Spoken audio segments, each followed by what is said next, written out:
Hi ಎಲ್ರಿಗೂ ನಮಸ್ಕಾರ. ಇದು ನನ್ನ ಫಸ್ಟ್ ಪಾಡ್ಕಾಸ್ಟ್ ಎಪಿಸೋಡ್ಗೆ ಎಲ್ರಿಗೂ ವೆಲ್ಕಮ್. ನನ್ನ ಜೊತೆ ಇದ್ದಾರೆ mister south India, mister Karnataka. ಅಪ್ಪ ಹೇಳಕ್ ಹೋದ್ರೆ ತುಂಬಾ ಟೈಟಲ್ಸ್ ಇದೆ. ಯಾರಪ್ಪ ಅಂತಂದ್ರೆ ಮಿಸ್ಟರ್ ಅರುಣ್ ಗೌಡ ಸರ್ ಅವರು. Thank you so much for coming. ಹೇಗೆ ಅನಿಸ್ತಿದೆ ಸರ್ ಬಂದು ಈ ಪಾಡ್ಕಾಸ್ಟ್ಗೆ? ತುಂಬಾ ಖುಷಿ ಆಗ್ತಾ ಇದೆ. ಆಕ್ಚುಲಿ ಇದು ನಂದು ಫಸ್ಟ್ ಇಂಟರ್ವ್ಯೂನೇ ನಿಮ್ಮ ಹತ್ರ. ಹೌದಾ? ಹೌದು. ಸೊ ನಿಮ್ಮ ಹತ್ರ ಇಷ್ಟೊಂದು ಅವಾರ್ಡ್ಸ್ ಇದೆ, ಇಷ್ಟೊಂದು ಟೈಟಲ್ಸ್ ಇದೆ. ಏನ್ ಹೇಳಕ್ ಇಷ್ಟಪಡ್ತೀರಿ ಇದ್ರ ಬಗ್ಗೆ ಸರ್ ನೀವು? ಏನ್ ಹೇಳಕ್ ಇಷ್ಟಪಡ್ತೀನಿ ಅಂದ್ರೆ, ಎಲ್ಲದಕ್ಕೂ ಕಷ್ಟ ಬೀಳ್ಬೇಕು, ಇದಕ್ಕೆ ಸ್ವಲ್ಪ ಜಾಸ್ತಿ ಕಷ್ಟ ಬೀಳ್ಬೇಕು, ಸ್ವಲ್ಪ ಹಾಗೆ ಜಾಸ್ತಿ ದುಡ್ಡು ಇರಬೇಕು. ಎಲ್ಲಾ ಕಡೆಯಿಂದನೂ ಸಪೋರ್ಟ್ ಇದ್ರೆ ಮಾತ್ರ ಬಾಡಿ ಬಿಲ್ಡಿಂಗ್ ಅಲ್ಲಿ ಏನಾದ್ರು ಅಚೀವ್ ಮಾಡಕ್ಕಾಗತ್ತೆ, ಇಲ್ಲಾಂದ್ರೆ ತುಂಬಾನೇ ಕಷ್ಟ. ಹೇಗೆ ಅಂತಂದ್ರೆ, ಕಷ್ಟದಲ್ಲಿ ತುಂಬಾ ಕಷ್ಟ. ಯಾಕೆ ಅಂತಂದ್ರೆ ಫೈನಾನ್ಷಿಯಲಿ ಸ್ಟೇಬಲ್ ಇರಲ್ಲ. ಫೈನಾನ್ಷಿಯಲಿ ಸ್ಟೇಬಲ್ ಇದ್ರೆ ಮನೆ ಕಡೆ ಪ್ರಾಬ್ಲಮ್ ಇರುತ್ತೆ, ಮನೆ ಕಡೆ ಸಪೋರ್ಟ್ ಮಾಡೋರು ಇರಲ್ಲ. ಯಾಕೆಂದ್ರೆ ಈಗ ನಾವು 2 ಅವರ್ ವರ್ಕೌಟ್ ಮಾಡಿ ಇನ್ನು ಮಿಕ್ಕಿದ 22 ಗಂಟೆ ನಾವು ಆರಾಮಾಗಿರ್ಬೋದು ಅನ್ನೋ ಥರ ಕಾನ್ಸೆಪ್ಟ್ ಅಲ್ವೇ ಇಲ್ಲ ಇದು. 24 ಅವರ್ ಅಂತಂದ್ರೆ 24 ಅವರ್ಸ್ ನೀವು ಇದಕ್ಕೆ ಅಂತಾನೆ ಎತ್ತಿಟ್ಬಿಡ್ಬೇಕು. ನಿದ್ದೆ ಮಾಡೋದ್ರಿಂದ ಎದ್ದೋಳೋದ್ರವರೆಗೂ ಟೈಮಿಂಗ್ಸ್ ಇರುತ್ತೆ. ಬೆಳಿಗ್ಗೆ ಎದ್ದಾಗಿಂದ ರಾತ್ರಿ ಮಲಗೋವರೆಗೂ ಪ್ರತಿಯೊಂದು ಮಿಲ್ಸಲ್ಲೂ ಟೈಮಿಂಗ್ಸ್ ಇರುತ್ತೆ. ಅರ್ಧ ಗಂಟೆ ನಾನು ಯಾರ ಹತ್ರ ನಾನು ಮಾತಾಡ್ತಾ ಇದ್ದೀನಿ ಅಂತ ಹೇಳಿದ್ರೆ ನನ್ನ ಮೊದಲೇ ನನ್ನ ಮೈಂಡಲ್ಲಿ ಓಡ್ತಾ ಇರ್ತದೆ, ಇವತ್ತು ರಾತ್ರಿ ಅರ್ಧ ಗಂಟೆ ಲೇಟಾಗಿ ಮಲಗಬೇಕು ನಾನು. ಸೊ ಹೀಗೆ ಎಲ್ಲದಕ್ಕೂ ಒಂದು ಟೈಮಿಂಗ್ಸು. ಈಗ ನಾವೇನಾದ್ರು ಪ್ರೆಪ್ ಸ್ಟಾರ್ಟ್ ಮಾಡಿದ್ರೆ ಚಿಕನ್ ಅಂಗಡಿ, ಮೊಟ್ಟೆ ಅಂಗಡಿ, ತರಕಾರಿ ಅಂಗಡಿ, ಫ್ರೂಟ್ಸು, ಇದಿಷ್ಟು ಅಂಗಡಿಗೂ ಟೈಮಿಂಗ್ಸಲ್ಲೇ ಹೋಗೋದು ನಾನು. ಒಂದ್ಸರಿ ಹೋದ್ರೆ 4-5 ದಿನಕ್ಕೆ ಏನು ಬೇಕು ಫ್ರೆಶ್ ಆಗಿರುತ್ತೆ ಅಂತಂದ್ರೆ ಮುಗೀತು. ಮತ್ತೆ ಇನ್ನು ಆ ಕಡೆ ಹೋಗೋ ಥರ ಇರಲ್ಲ. ಈ ಥರ ಒಂದು ಟೈಮ್ ಟೇಬಲ್ಲು, ಒಂದು ರೋಬೋಟ್ ಥರ ಜೀವನ ನಮ್ಮದು. ಎಷ್ಟೇ ದುಡ್ಡು ಖರ್ಚು ಮಾಡಿದ್ರು ಈ ಥರ ಜೀವನನ ಲಾಂಗ್ ಟೈಮ್ ಮಾಡೋಕ್ಕಾಗಲ್ಲ. ಎಂಟರ್ಟೈನ್ಮೆಂಟ್ ಇಲ್ದರ ಜೀವನ ಮಾಡೋಕ್ಕಾಗಲ್ಲ. ಆದರೆ ಕೆಲವ್ರು ಮಾಡ್ತಾರೆ ನಂತರದವರು. ಸರ್ ನಿಮ್ಗೆ ಕ್ರೇವಿಂಗ್ಸ್ ಅನ್ನೋದು, ಐಸ್ ಕ್ರೀಮ್ ತಿನ್ಬೇಕು ಇಲ್ಲ ಚಾಕ್ಲೇಟ್ ತಿನ್ಬೇಕು ಆ ಥರ ಕ್ರೇವಿಂಗ್ಸ್ ಆಗೋದೇ ಇಲ್ವಾ? ಖಂಡಿತ ತಿಂತೀನಿ. ಯಾವಾಗ ಅಂತಂದ್ರೆ ನನ್ನ ಪ್ರೆಪ್ ಮುಗಿದ್ಮೇಲೆ, ಅಲ್ಲಿವರೆಗೂ ತಿನ್ನಲ್ಲ. ಈಗ ನಂಗೆ ತಿನ್ಬೇಕು ಅನಿಸ್ತಿಲ್ಲ, ಯಾವುದೇ ರೀತಿ ಪ್ರೆಪ್ಪಲ್ಲಿಲ್ಲ, ತಿನ್ಬೇಕು ಅನಿಸ್ತಿಲ್ಲ. ಬಟ್ 6 ತಿಂಗಳು ಮೇಲೆ, ವರ್ಷ ಒಂದು 8 ತಿಂಗಳು ನಾನು ಡಯಟಲ್ಲಿದ್ದು ಕಾಂಪಿಟೇಷನ್ಗೆ ಅಂತ ರೆಡಿಯಾಗಿ ಕಾಂಪಿಟೇಷನ್ ಎಲ್ಲ ಮಾಡಾದ್ಮೇಲೆ ನಾನು ನಮ್ಮ ಮಿಸಸ್ ಇಬ್ಬರು ಹೋದರೆ ನಾನೊಂದು ಅರ್ಧ-ಮುಕ್ಕಾಲು kg ಮೇಲೆ ತಿಂತೀನಿ, ಇಲ್ಲ ಅಂತಲ್ಲ. ಅದೊಂದೇ. ಮತ್ತೆ ಅದಾದ್ಮೇಲೆ ತಿನ್ಬೇಕು ಅನ್ಸಲ್ಲ. ಏನು ಸೈಡ್ ಎಫೆಕ್ಟ್ ಆಗಲ್ವಾ ಸರ್ ಅದರಿಂದ? ಏನಾಗುತ್ತೆ ಓಕೆ. ಸೈಡ್ ಎಫೆಕ್ಟ್ ಆ ಥರದ್ರೆಲ್ಲ ಏನಿಲ್ಲ. ಬಟ್ ಅವರು ಡೈಜೆಸ್ಟೇಷನ್, ಮೆಟಾಬಲಿಸಮ್ ಮೇಲೆ ಡಿಪೆಂಡ್ ಆಗುತ್ತೆ. ಹೆಲ್ತ್ನ ಈಗ ನೋಡ್ಕೋತಾರೆ, ಅದ್ರ ಮೇಲೆ ಡಿಪೆಂಡ್ ಆಗುತ್ತೆ. ಈಗ ಅರ್ಧ kg ನಾನು ಒಂದ್ಸರಿ ತಿಂದೆ ಅಂತಂದ್ರೆ 1 ವಾರ ಪೂರ್ತಿ ತಿನ್ನಲ್ಲ. ಒನ್ ಟೈಮ್ ನನಗೆ ಇಷ್ಟ, ಒನ್ ಟೈಮ್ ತಿಂತೀನಿ. ಈಗ ಸ್ವೀಟ್ಸು ಅಷ್ಟೇ, ಸ್ವೀಟ್ಸ್ ತಿನ್ನಲ್ಲ ನಾನು. ಆ್ಯಕ್ಚುಲಿ ವರ್ಷಾನ್ಗಟ್ಲೆ ತಿನ್ನಲ್ಲ, ಬಿಟ್ಬಿಡ್ತೀನಿ. ಆದರೆ ಯಾವಾಗಾರು ತಿನ್ನಬೇಕು ಅಂತ ಅನಿಸ್ದಾಗ ನನಗೆ ಇಷ್ಟವಾದ ಒಂದು ಸ್ಟಾಲ್ಗೆ ಹೋದರೆ ಒಂದು ಬೌಲ್ ತೊಗೊಂಡು ಇಟ್ಕೋತೀನಿ. ಒಂದು ಕಡೆಯಿಂದ ಎಲ್ಲನೂ ಒಂದು ಕಡೆಯಿಂದ ಟೇಸ್ಟ್ ನೋಡ್ಕೊಂಬೋತೀನಿ. ಅದು ಅರ್ಧ kg ಆಗುತ್ತೋ 1 kg ಆಗುತ್ತೋ ಗೊತ್ತಿಲ್ಲ. ಒಂದ್ಸರಿ ತಿನ್ನ ಮುಗೀತು, ಮತ್ತೆ ಇನ್ನು ಯಾವುದೇ ಕಾರಣಕ್ಕೂ ವರ್ಷಾನ್ಗಟ್ಲೆ ತಿನ್ನಲ್ಲ. ತುಂಬಾ ಕಷ್ಟ. ಸೊ ನಾನು ಈ ಥರ ನಿಮ್ಗೆ ಮಾಡಿ ಅಂತ ಹೇಳ್ತಿಲ್ಲ ನಾನು ಇದನ್ನ. ನನ್ಗಂತೂ ಮಾಡೋಕ್ಕಾಗಲ್ಲ ಸರ್. ಸೊ ನಾನು ಪರ್ಸ್ನಲ್ ಲೈಫ್, ಪ್ರೊಫೆಷನಲ್ ಬಿಟ್ಟು ನಿಮ್ ಪರ್ಸ್ನಲ್ ಲೈಫ್ ಅಂತ ಬರೋದಾದ್ರೆ, ನಿಮ್ ತಂದೆಯವರು 7th ಅಲ್ಲೇ ತೀರೋಗ್ತಾರೆ. ಆ ಲೈಫ್ ಹೇಗಿತ್ತು ಸರ್? ಆ ಡಿಫಿಕಲ್ಟಿ ಟೈಮ್ಸ್ ಹೇಗೆ ನೀವು ಅದನ್ನ ಫೇಸ್ ಮಾಡಿದ್ರಿ?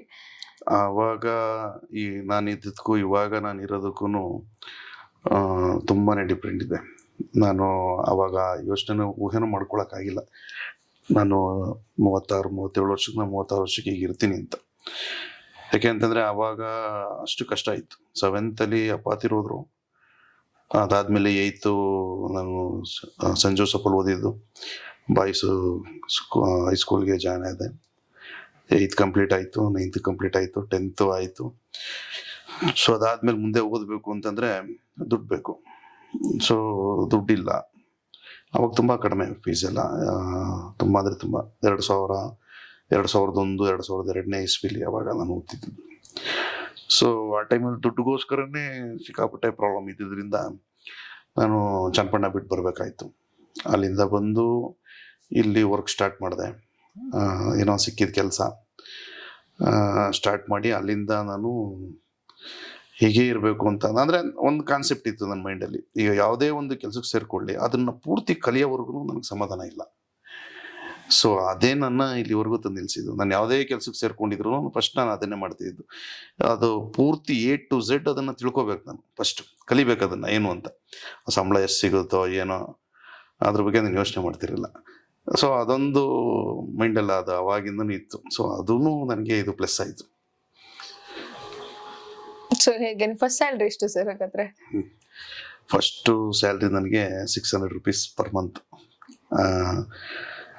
600 ರೂಪಾಯಿ ಸ್ಯಾಲ್ರಿ ಇತ್ತು ಫಸ್ಟ್ ನಾನು ಕೆಲ್ಸಕ್ಕೆ ಸೇರ್ಕೊಂಡಾಗ. ಅವಾಗ ಹೆಲ್ಪರು. ಸೊ ಅವಾಗ ದುಡ್ಡೊಂದು ಇದು ಹಾಗೆ ಇತ್ತು, ಏನು ಕಡಿಮೆ ಇಲ್ಲ ಬಿಡಿ. ಒಂದು ಸೈಕಲ್ ತಗೊಳೋಕ್ಕೂ ಭಾರಿ ಕಷ್ಟ. ಜೀವನ ಅವಾಗ ಬೇರೆ ಥರನೇ ಇತ್ತು. ಅದಾದ್ಮೇಲೆ ಅಲ್ಲಿಂದ ಸ್ಟಾರ್ಟ್ ಆಗಿದ್ದ ಜರ್ನಿ. ಅದರಲ್ಲೇ ಹೆಲ್ಪರ್ ಆದೆ. ಅದಾದಮೇಲೆ ಮಿಷಿನ್ ಆಪ್ರೇಟ್ರು, ಏನು ಪಾರಾಗಾನು ಬಾಟಾ ಲೂನರ್ಸಲ್ಲಿ ಏನು ಜಾಬ್ ವರ್ಕು ವೆಂಡರ್ಸ್ ಕೊಟ್ಬಿಡ್ತಿದ್ರು. ಮೇಲ್ಗಡೆ ಚಪ್ಪಲ್ ಏನಿದೆ ಅಪ್ಪರ್ನ ರೆಡಿ ಮಾಡೋದು. ಸೊ ಅಲ್ಲಿ ನಾನು ಹೆಲ್ಪರಾಗಿ ಸೇರ್ಕೊಂಡಿದ್ದು ಫಸ್ಟ್ ಪಾರಾಗನಲ್ಲಿ. ಅದಾದಮೇಲೆ ಅಲ್ಲಿಂದ ನಾನು ಮಿಷಿನ್ ಆಪ್ರೇಟ್ರು ಅಂದರೆ ಹೊಲಿಯೋದನ್ನು ಕಲಿತೆ. ಅದಾದಮೇಲೆ ಒಂದು ಲೈನ್, ಏನು ಒಂದು ಚಪ್ಪಲ್ನ ಮೇಕ್ ಮಾಡ್ತಾರಲ್ಲ, ರೆಡಿ ಮಾಡ್ತಾರಲ್ಲ, ಆ ಲೈನ್ ಏನಿರುತ್ತೆ ಅದನ್ನು ಆಪ್ರೇಟ್ ಮಾಡೋದು ಕಲಿತೆ. ಮ್ಯಾನೇಜರ್ ಆದೆ, ಅದರಲ್ಲಿ ಸೂಪರ್ವೈಸರ್ ಆದೆ, ಮ್ಯಾನೇಜರು ಆಯಿತು. ಸೊ ಸ್ವಂತ ಮೆಕ್ಯಾನಿಕ್ ಅಂದರೆ ನಂಗೆ ತುಂಬ ಇಷ್ಟ ಆದ ಕೆಲಸ ಇತ್ತು. ಸೊ ಆ ಜರ್ನಿನೂ ನಾನು ಅಲ್ಲಿಂದನೇ ಸ್ಟಾರ್ಟ್ ಮಾಡಿದ್ದು. ನಾನು ಸ್ವಂತವಾಗಿ ಮೆಕ್ಯಾನಿಕ್ ಕೆಲಸ ಕಲ್ತ್ಕೊಂಡೆ. ಸೊ ಅದು ನನ್ನ ಕೈ ಹಿಡಿಯಿತು. ಸೊ ಅಲ್ಲಿಂದನೇ ನಾನು ಇಲ್ಲಿವರೆಗೂ ಬರೋಕ್ಕೆ ಸಾಧ್ಯ ಆಗಿದ್ದು. ಈಗ ಮೆಕ್ಯಾನಿಕ್ ಕೆಲಸ ತುಂಬಾ ಇಷ್ಟ ಅಂತೀರಾ, ಆ ಕೆಲಸ ಬಿಟ್ಟು ಪ್ಯಾಷನ್ ನ ಪ್ರೊಫೆಷನಲ್ ಆಗಿ ತಗೊಬೇಕು ಅಂತ ಏನ್ ಅಷ್ಟು ಸ್ಟ್ರಾಂಗ್ ಮೈಂಡ್ ಸೆಟ್ ಏನ್ ಬಂತು ಸರ್ ನಿಮ್ಗೆ? ಅದ್ರ ಬಗ್ಗೆ ಇದ್ರ ಬಗ್ಗೆ ಜಿಮ್ದು. ಮೆಕ್ಯಾನಿಕ್ ಕೆಲಸದಲ್ಲಿ ಏನಾಗಿತ್ತು ಅಂತಂದ್ರೆ, ಫಸ್ಟ್ ನಾನು ನಮ್ಮ ಪಿಣ್ಯದಲ್ಲಿ ಒಂದು ಫ್ಯಾಕ್ಟ್ರಿಗೆ ಒಬ್ರು ಮೆಕ್ಯಾನಿಕ್ ಇರ್ತಿದ್ರು. ಇಲ್ಲಾಂದ್ರೆ ಅವ್ರದ್ದೊಂದು 2-3 ಫ್ಯಾಕ್ಟ್ರಿಗೆ ನೋಡ್ಕೊಳ್ಳೋ ಥರ ಯಾರು ಇರಲಿಲ್ಲ. ಸೊ ಅವಾಗ ತುಂಬಾನೇ ಕಡಿಮೆ ಇತ್ತು. ನಾನೇನು ಸ್ಟಾರ್ಟ್ ಮಾಡಿದೆ, ಅದು ಜಾಸ್ತಿ ಆಗ್ತಾ ಇದ್ದಂಗೆ ಫೀಲ್ಡ್ ವರ್ಕ್ ಮಾಡೋಣ, ಈಗ ನಾವೇ ಕಂಪ್ನಿಗೆ ಸರ್ವಿಸ್ ಕೊಡೋ ಥರ ಮಾಡೋಣ ಅಂತೇಳಿ ನಂದೇ ಒಂದು ಆಫೀಸ್ ಒಂದು ಸ್ಟಾರ್ಟ್ ಮಾಡಿದೆ. 6 ಜನ ಹುಡುಗರಿದ್ರು ಕೆಲಸಕ್ಕೆ ತೊಗೊಂಡೆ. ಎಲ್ಲೋ 0 ಇಂದನೇ ಬಂದಿದ್ದು ಅವರು. ನಾನೇ ತೊಗೊಂಡು ಅವ್ರಿಗೆ ಕೆಲಸ ಕಲಿಸಿ, ಸೊ ನನ್ನ ಅಂಡರಲ್ಲೇ ಅವ್ರಿಗೆ ಸ್ಯಾಲ್ರಿ ಕೊಟ್ಕೊಂಡು ಎಲ್ಲ ಫೀಲ್ಡ್ ವರ್ಕಲ್ಲಿ ನಾವು ಮಾಡ್ತಾಯಿದ್ದೋ. ಸೊ ಅದಾದಮೇಲೆ ಏನಾಯಿತು ಅಂದರೆ, ಕೋವಿಡ್ ಫಸ್ಟ್ ವೇವ್ ಸ್ಟಾರ್ಟ್ ಆಯಿತು. ಸೊ ಕೆಲಸ ಡಲ್ ಆಯಿತು. ಪಾಪ ಅವ್ರಿಗೆ 10 ರೂಪಾಯಿ ಸಿಕ್ಕಿದ್ರೆ ನನಗೆ 1 ರೂಪಾಯಿ ಸಿಗುತ್ತೆ. ಸೊ ನಾನು ಎಕ್ಸಾಂಪಲ್ ಹೇಳ್ತಾ ಇದ್ದೀನಿ. ಸೊ ಅವ್ರಿಗೆ ದುಡ್ಡು ಸಿಕ್ಕಿಲ್ಲ ಅಂತಂದರೆ ನಮ್ಗೆ ಇಲ್ಲಿಂದ ಕೊಡ್ತಾರೆ. ಸೊ ತುಂಬ ಡೌನ್ಫಾಲ್ ಆಯ್ತು ಅವಾಗ. ಅಂದರೆ ನನಗೇನು ಎಫೆಕ್ಟ್ ಆಗಿಲ್ಲ, ಎರ್ನಿಂಗ್ ಕಡಿಮೆ ಆಯಿತು, ಸಂಪಾದನೆ ಕಡಿಮೆ ಆಯಿತು. ಸೊ ಆ ಟೈಮಲ್ಲಿ ಜಿಮ್ನ ಕಂಪ್ಲೀಟ್ ಸ್ಟಾಪ್ ಮಾಡಿದ್ದೆ. 2015 ತಂಗಿ ಮದುವೆ ಆಯಿತು. ಸ್ಟಾಪ್ ಮಾಡಿ ತುಂಬ ಸುಖವಾಗಿದ್ದೆ ಆಗ. 2015ರಿಂದ 20ವರೆಗೂ 5 ವರ್ಷ ಜಿಮ್ಗೆ ಹೋಗಿಲ್ಲ. ತುಂಬ ಸುಖವಾಗಿದ್ದಾಗ ಕೋವಿಡ್ ಏನು ಬಂತು, ಅದಾದಮೇಲೆ ಸ್ವಲ್ಪ ಚೇಂಜ್ ಆಯಿತು. ಫಸ್ಟ್ ಕೋವಿಡಲ್ಲಿ 120 kg ಇದ್ದೆ. ಸೆಕೆಂಡ್ ವೇವಲ್ಲಿ 60 kg ಆದೆ. ಎಲ್ಲಿ ವರ್ಕೌಟ್ ಮಾಡ್ತೀವಿ ಸರ್? ಕಂಪ್ಲೀಟ್ ಆಗೆಲ್ಲ ಲಾಕ್ಡೌನ್ಸ್ ಇತ್ತು, ಜಿಮ್ಸ್ ಏನು ಓಪನ್ ಇರಲಿಲ್ಲ. ವರ್ಕೌಟ್ ಎಲ್ಲ ಹೇಗೆ ನಡೀತಿತ್ತು ಆ ಟೈಮಲ್ಲಿ? ಫಸ್ಟ್ ವೇವು ಸ್ವಲ್ಪ ಕ್ಲೋಸ್ ಆಯಿತು. ಸೊ ಆ ಟೈಮಲ್ಲಿ ನಾನು ಡಿಸೈಡ್ ಮಾಡಿದೆ, ಬೇಡ. ಸೊ ಇದು ತುಂಬ ಹೆವಿ ಆಯಿತು ನನ್ನ ಬಾಡಿ ವೆಯ್ಟು. ಪ್ಲಸ್ ನಾನೊಬ್ಬ ಬಾಡಿ ಬಿಲ್ಡರ್ ಆಗಿದ್ದು ಅನ್ನೋ ಒಂದು, ಬಾಡಿ ಬಿಲ್ಡಿಂಗ್ ಅಂದ ತಕ್ಷಣ ಡಿಸಿಪ್ಲಿನ್ ಇಲ್ಲ ಅಂತಂದರೆ ಬಾಡಿ ಬಿಲ್ಡಿಂಗ್ ಯಾವುದೇ ಕಾರಣಕ್ಕೂ ಮಾಡೋಕ್ಕಾಗಲ್ಲ. ಸೊ ಅಷ್ಟು ಡಿಸಿಪ್ಲಿನ್ ಆಗಿದ್ದವನು ನಾನು ಈ ರೀತಿ ಆಗಿದ್ದು ತುಂಬ ಬೇಜಾರಾಯಿತು ನನಗೆ. ಒಂದೇ ರಾತ್ರಿ ನಾನು ಯೋಚನೆ ಮಾಡಿದ್ದು. ಅದ್ರ ನೆಕ್ಸ್ಟ್ ಡೇ ಬಟ್ಟೆ ತೊಗೊಂಡು ನನ್ನ ತಂಗಿ ಮನೆ ಇಲ್ಲೇ ಇರೋದು, ಪೀಣ್ಯದಲ್ಲೇ. ಸೊ ನಂದು ಆಫೀಸು ಅವಾಗ ಇಲ್ಲೇ ಇತ್ತು. ಸೊ ನಾನು ಇಲ್ಲೇ ಬಂದು 3 ತಿಂಗಳು ಬಂದಿಲ್ಲ. 3 ತಿಂಗಳು ನಾನು ಚನ್ನಪಟ್ಟಣ ಬಂದಿಲ್ಲ. ಸೊ ಇಲ್ಲೇ ವರ್ಕೌಟ್ ಮಾಡೋಕ್ಕೆ ಸ್ಟಾರ್ಟ್ ಮಾಡಿದೆ. ಮತ್ತೆ ಜರ್ನಿ ಸ್ಟಾರ್ಟ್ ಮಾಡಿದೆ. ಜಸ್ಟ್ ವೆಯ್ಟ್ ಲಾಸ್ ಮಾಡೋಣ, ನೋಡೋಕ್ಕೆ ಚೆನ್ನಾಗಿರಬೇಕು, ಮುಂಚೆ ಥರ ಹೆಲ್ತಿಯಾಗಿರೋಣ ಅಂತೇಳಿ ಸ್ಟಾರ್ಟ್ ಮಾಡಿದ್ದು. ಸೊ ಸ್ಟಾರ್ಟ್ ಮಾಡಿದ್ದು ಜರ್ನಿ ಸೆಕೆಂಡ್ ಕೋವಿಡ್ ಅಷ್ಟರಲ್ಲಿ ಕಂಪ್ಲೀಟ್ ಚೇಂಜ್ ಆಗೋಯ್ತು.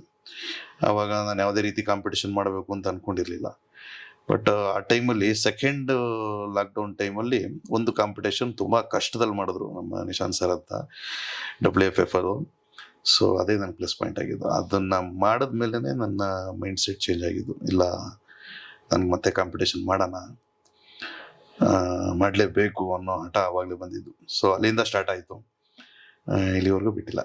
ಯಾರು ಸರ್ ನಿಮ್ಮ ಫಸ್ಟ್ ಕೋಚ್? ಯಾರು ಫಸ್ಟ್ ಕೋಚ್ ಅಂತಂದರೆ ನನಗೆ ನಮ್ಮ ಫ್ರೆಂಡೇನೆ ಪಾಪ ಅವ್ರಿಗೂ ಅವಾಗಿನ ಇದರಲ್ಲಿ ಒಂದು 2009 8-7 ನನಗೆ ಪರಿಚಯ ಆಗಿದ್ದು, 7 ಪರಿಚಯ ಆಗಿದ್ದು ಸಂದೀಪ್ ಅಂತ. ಅವರು ಅವಾಗ ಲಾಯರ್ ಓದ್ತಿದ್ರು, ಎಲ್ಲ ನಮ್ಮ ಥರ ಹುಡುಗರನ್ನೇ. ಬಾಡಿ ಬಿಲ್ಡಿಂಗಲ್ಲಿ ಅವ್ರಿಗೂ ಏನು ಅಷ್ಟು ಎಲ್ಲಾನು ಗೊತ್ತು ಅಂತ ಹೇಳೋಕ್ಕಾಗಲ್ಲ, ಅವರು ಕಲಿತಿದ್ರು. ಸೊ ನಾನು ಅದೇ ಲೈನಲ್ಲಿ ಏನಾದರೂ ಮಾಡಬೇಕು ಅಂತಿದ್ದಾಗ ಅವ್ರಿಗೇನು ಗೊತ್ತೋ ಅದನ್ನೆಲ್ಲ ಹೇಳ್ಕೊಟ್ಟು ನನಗೆ. ಅವ್ರ ಜೊತೆ ನಮ್ಮ ರಂಗಣ್ಣ ಅಂತ ಒಬ್ರು ಇದ್ದಾರೆ, ಹೇಮಂತ್ ಕುಮಾರ್ ಅಂತ, ಪಾನಿಪುರಿ ಕಿಟ್ಟಿ ಸಾರ್ ಜಿಮ್ಮಲ್ಲಿದ್ದರು ಅವರು ಅಷ್ಟೇ ತುಂಬಾ ಹೆಲ್ಪ್ ಮಾಡಿ. ಒಂದು 2009 ಒಂದು ಕಾಂಪಿಟೇಷನ್ ಮಾಡಿದೆ ನಾನು, ಮಿಸ್ಟರ್ ಬೆಂಗಳೂರು. ಅದಾದಮೇಲೆ 11-12 ಮಾಡಿದೆ, 15 ಅಲ್ಪ ಸ್ವಲ್ಪ ಮಾಡಿದೆ. ಬಟ್ ಅವಾಗ ನನಗೆ ಅರ್ಥ ಆಗಿದ್ದು, ಇದರಿಂದ ದುಡ್ಡು ಬರಲ್ಲ. ದುಡ್ಡು ಬರಬೇಕು ಅಂತ ಹೇಳಿದ್ರೆ ನೀನು ಇನ್ವೆಸ್ಟ್ಮೆಂಟ್ ಮಾಡಬೇಕಾಗತ್ತೆ. ಸೊ ನನ್ನ ಹತ್ರ ತಂಗಿ ಮದುವೆ ಮಾಡಬೇಕು, ಮನೆ ಕಡೆ ಪ್ರಾಬ್ಲಮ್ ಇದೆ, ಇದನ್ನೆಲ್ಲ ಮಾಡೋಕ್ಕಾಗಲ್ಲ ಅಂತೇಳಿ ಅದನ್ನು ಕಂಪ್ಲೀಟ್ ಡ್ರಾಪ್ ಮಾಡಿದೆ. ಅಂದರೆ ವರ್ಕೌಟ್ಗೆ ಹೋಗ್ತಿದ್ದೆ, ಕಾಂಪಿಟೇಷನ್ ಡ್ರಾಪ್ ಮಾಡಿದೆ. ಸೊ ಅದಾದಮೇಲೆ ಮತ್ತೆ ಮೆಕ್ಯಾನಿಕ್ ಲೈನಿಗೆ ಬಂದು ವರ್ಕೌಟ್ನ ಸ್ಟಾರ್ಟ್ ಮಾಡಿದೆ. ಬಟ್ ಅಷ್ಟು ಕಾಂಪಿಟೇಷನ್ ಮಾಡಬೇಕು, ಇದೇ ಒಂದು ಪ್ರೊಫೆಷನಲ್ ತೊಗೊಳ್ಳೋಣ ಅನ್ನೋ ಮೈಂಡ್ಸೆಟ್ಟಲ್ಲಿ ಇರಲಿಲ್ಲ ಆಗ ನಾನು. ಅದು ಹಾಗೆ ಬರ್ತಾ ಅದು ಅದೇ ಲೈನಲ್ಲೇ ಬಂದ್ಬಿಟ್ಟೆ. ಈಗ ನೀವು ಪ್ರೊಫೆಷನ್ ಆಗಿ ತಗೊಂಡು 4 years ಆಗಿದೆ. ಸೊ 4 yearsಗೆ ಜಿಮ್ ತುಂಬಷ್ಟು ಪ್ರೈಸಸ್ ಇದೆ. ಆಮೇಲೆ ನ್ಯಾಷನಲ್ ಲೆವೆಲ್ ಬಾಡಿ ಬಿಲ್ಡರ್, ಆ ಮೂಮೆಂಟ್ ಹೇಗಿತ್ತು ಸರ್ ನಿಮಗೆ? ತುಂಬ ಹೆಮ್ಮೆ ಅನಿಸುತ್ತೆ. ಯಾಕೆ ಅಂತಂದರೆ ಜನ ಅಷ್ಟು ಅಯ್ಯೋ ಅನ್ಸ್ಬಿಟ್ಟಿದ್ರು ನನಗೆ ಒಂದು ಟೈಮಲ್ಲಿ. ತುಂಬ ಮಾತಾಡೋರು ಜಾಸ್ತಿ ಆಗಿದ್ರು. ನಾನು ಯಾವುದಕ್ಕೂ ತಲೆ ಕೆಡಿಸ್ಕೊಂತಿರ್ಲಿಲ್ಲ. ಮಾತಾಡೋರು ಮಾತಾಡಲಿ, ನನ್ನ ಕೆಲಸ ನಾನು ಮಾಡ್ತಾ ಇದ್ದೆ ನಾನು. ಬಟ್ ಅದಕ್ಕೆಲ್ಲ ಒಂದು ಪ್ರತಿಫಲ ಸಿಗುತ್ತೆ. ಸಿಕ್ಕಂಥ ಟೈಮಲ್ಲಿ ಇವರೆಲ್ಲ ನನ್ನ ಮಾತಾಡ್ಸ್ಕೊಂಡ್ಬರ್ತಾರೆ ಅನ್ನೋದು ಗೊತ್ತಿತ್ತು ನನಗೆ. ಈಗ ಅವ್ರು ಮಾತಾಡ್ತಾ ಇದ್ದಾರೆ ಅಂತ ಹೇಳ್ಬಿಟ್ಟು ನಾನು ಅದಕ್ಕೆ ಯಾವುದಕ್ಕೂ ರಿಯಾಕ್ಟ್ ಮಾಡಕ್ಕೆ ಹೋಗ್ತಿರ್ಲಿಲ್ಲ. ಯಾಕೆಂದರೆ ನನ್ನ ಕೆಲಸ ಹಾಳಾಗುತ್ತೆ, ನನ್ನ ಫೋಕಸ್ ಹಾಳಾಗುತ್ತೆ. ಅವ್ರು ಮಾತಾಡಲಿ ಬಿಟ್ಟು, ಟೈಮ್ ಬರುತ್ತೆ ಅದಕ್ಕೆಲ್ಲ ಅಂತೇಳಿ ಇಲ್ಲಿವರೆಗೂ ಕಾದೆ. ಬಟ್ ಇವಾಗ ನಾನು ಚೆನ್ನಾಗಿದ್ದೀನಿ. ಸೊ ಆ ಟೈಮಲ್ಲಿ ನಿಮ್ಮ ಟ್ರಾನ್ಸಾಕ್ಷನ್ ಎಲ್ಲ ನೋಡಿ, ಮೆಡಿಸನ್ ಹಾಕಿರ್ತಾರೆ ಬಿಡು, ಇಂಜೆಕ್ಷನ್ಸ್ ತಗೊಂಡಿರ್ತಾರೆ ಬಿಡು, ಆ ಥರ ಮಾತಾಡಿದ್ರಲ್ಲ ತುಂಬಾ ಜನ. ಖಂಡಿತ, ನಾನು ಅದನ್ನು ಓಪನ್ ಆಗಿ ಹೇಳ್ತೀನಿ. ಅದರಲ್ಲಿ ಏನಿದೆ, ಗೇಮ್ ಇರೋದೇ ಹಾಗೆ, ಗೇಮ್ ಇರೋದೇ ಹೀಗೆ ಅಂತಂದ್ಮೇಲೆ ಅದು ಹೇಳ್ಕೊಳಕ್ಕೇನು. ಬಾಡಿ ಬಿಲ್ಡಿಂಗಲ್ಲಿ ಸ್ಟೆರಾಯ್ಡ್ಸ್ ಕಾಮನ್, ಬಟ್ ಎಜುಕೇಟೆಡ್ ಆಗಿರ್ಬೇಕು. ನಾವು ಯಾವುದನ್ನ ಎಷ್ಟು ತಗೋಬೇಕು ಅಷ್ಟೇ ತಗೋಬೇಕು. ಅತಿಯಾಗಿ ನೀರು ಕುಡಿದ್ರೂ ಕಷ್ಟ ಅಲ್ವಾ? ಹೌದು, ಮತ್ತೆ ಅದರ ವಿಷಯ.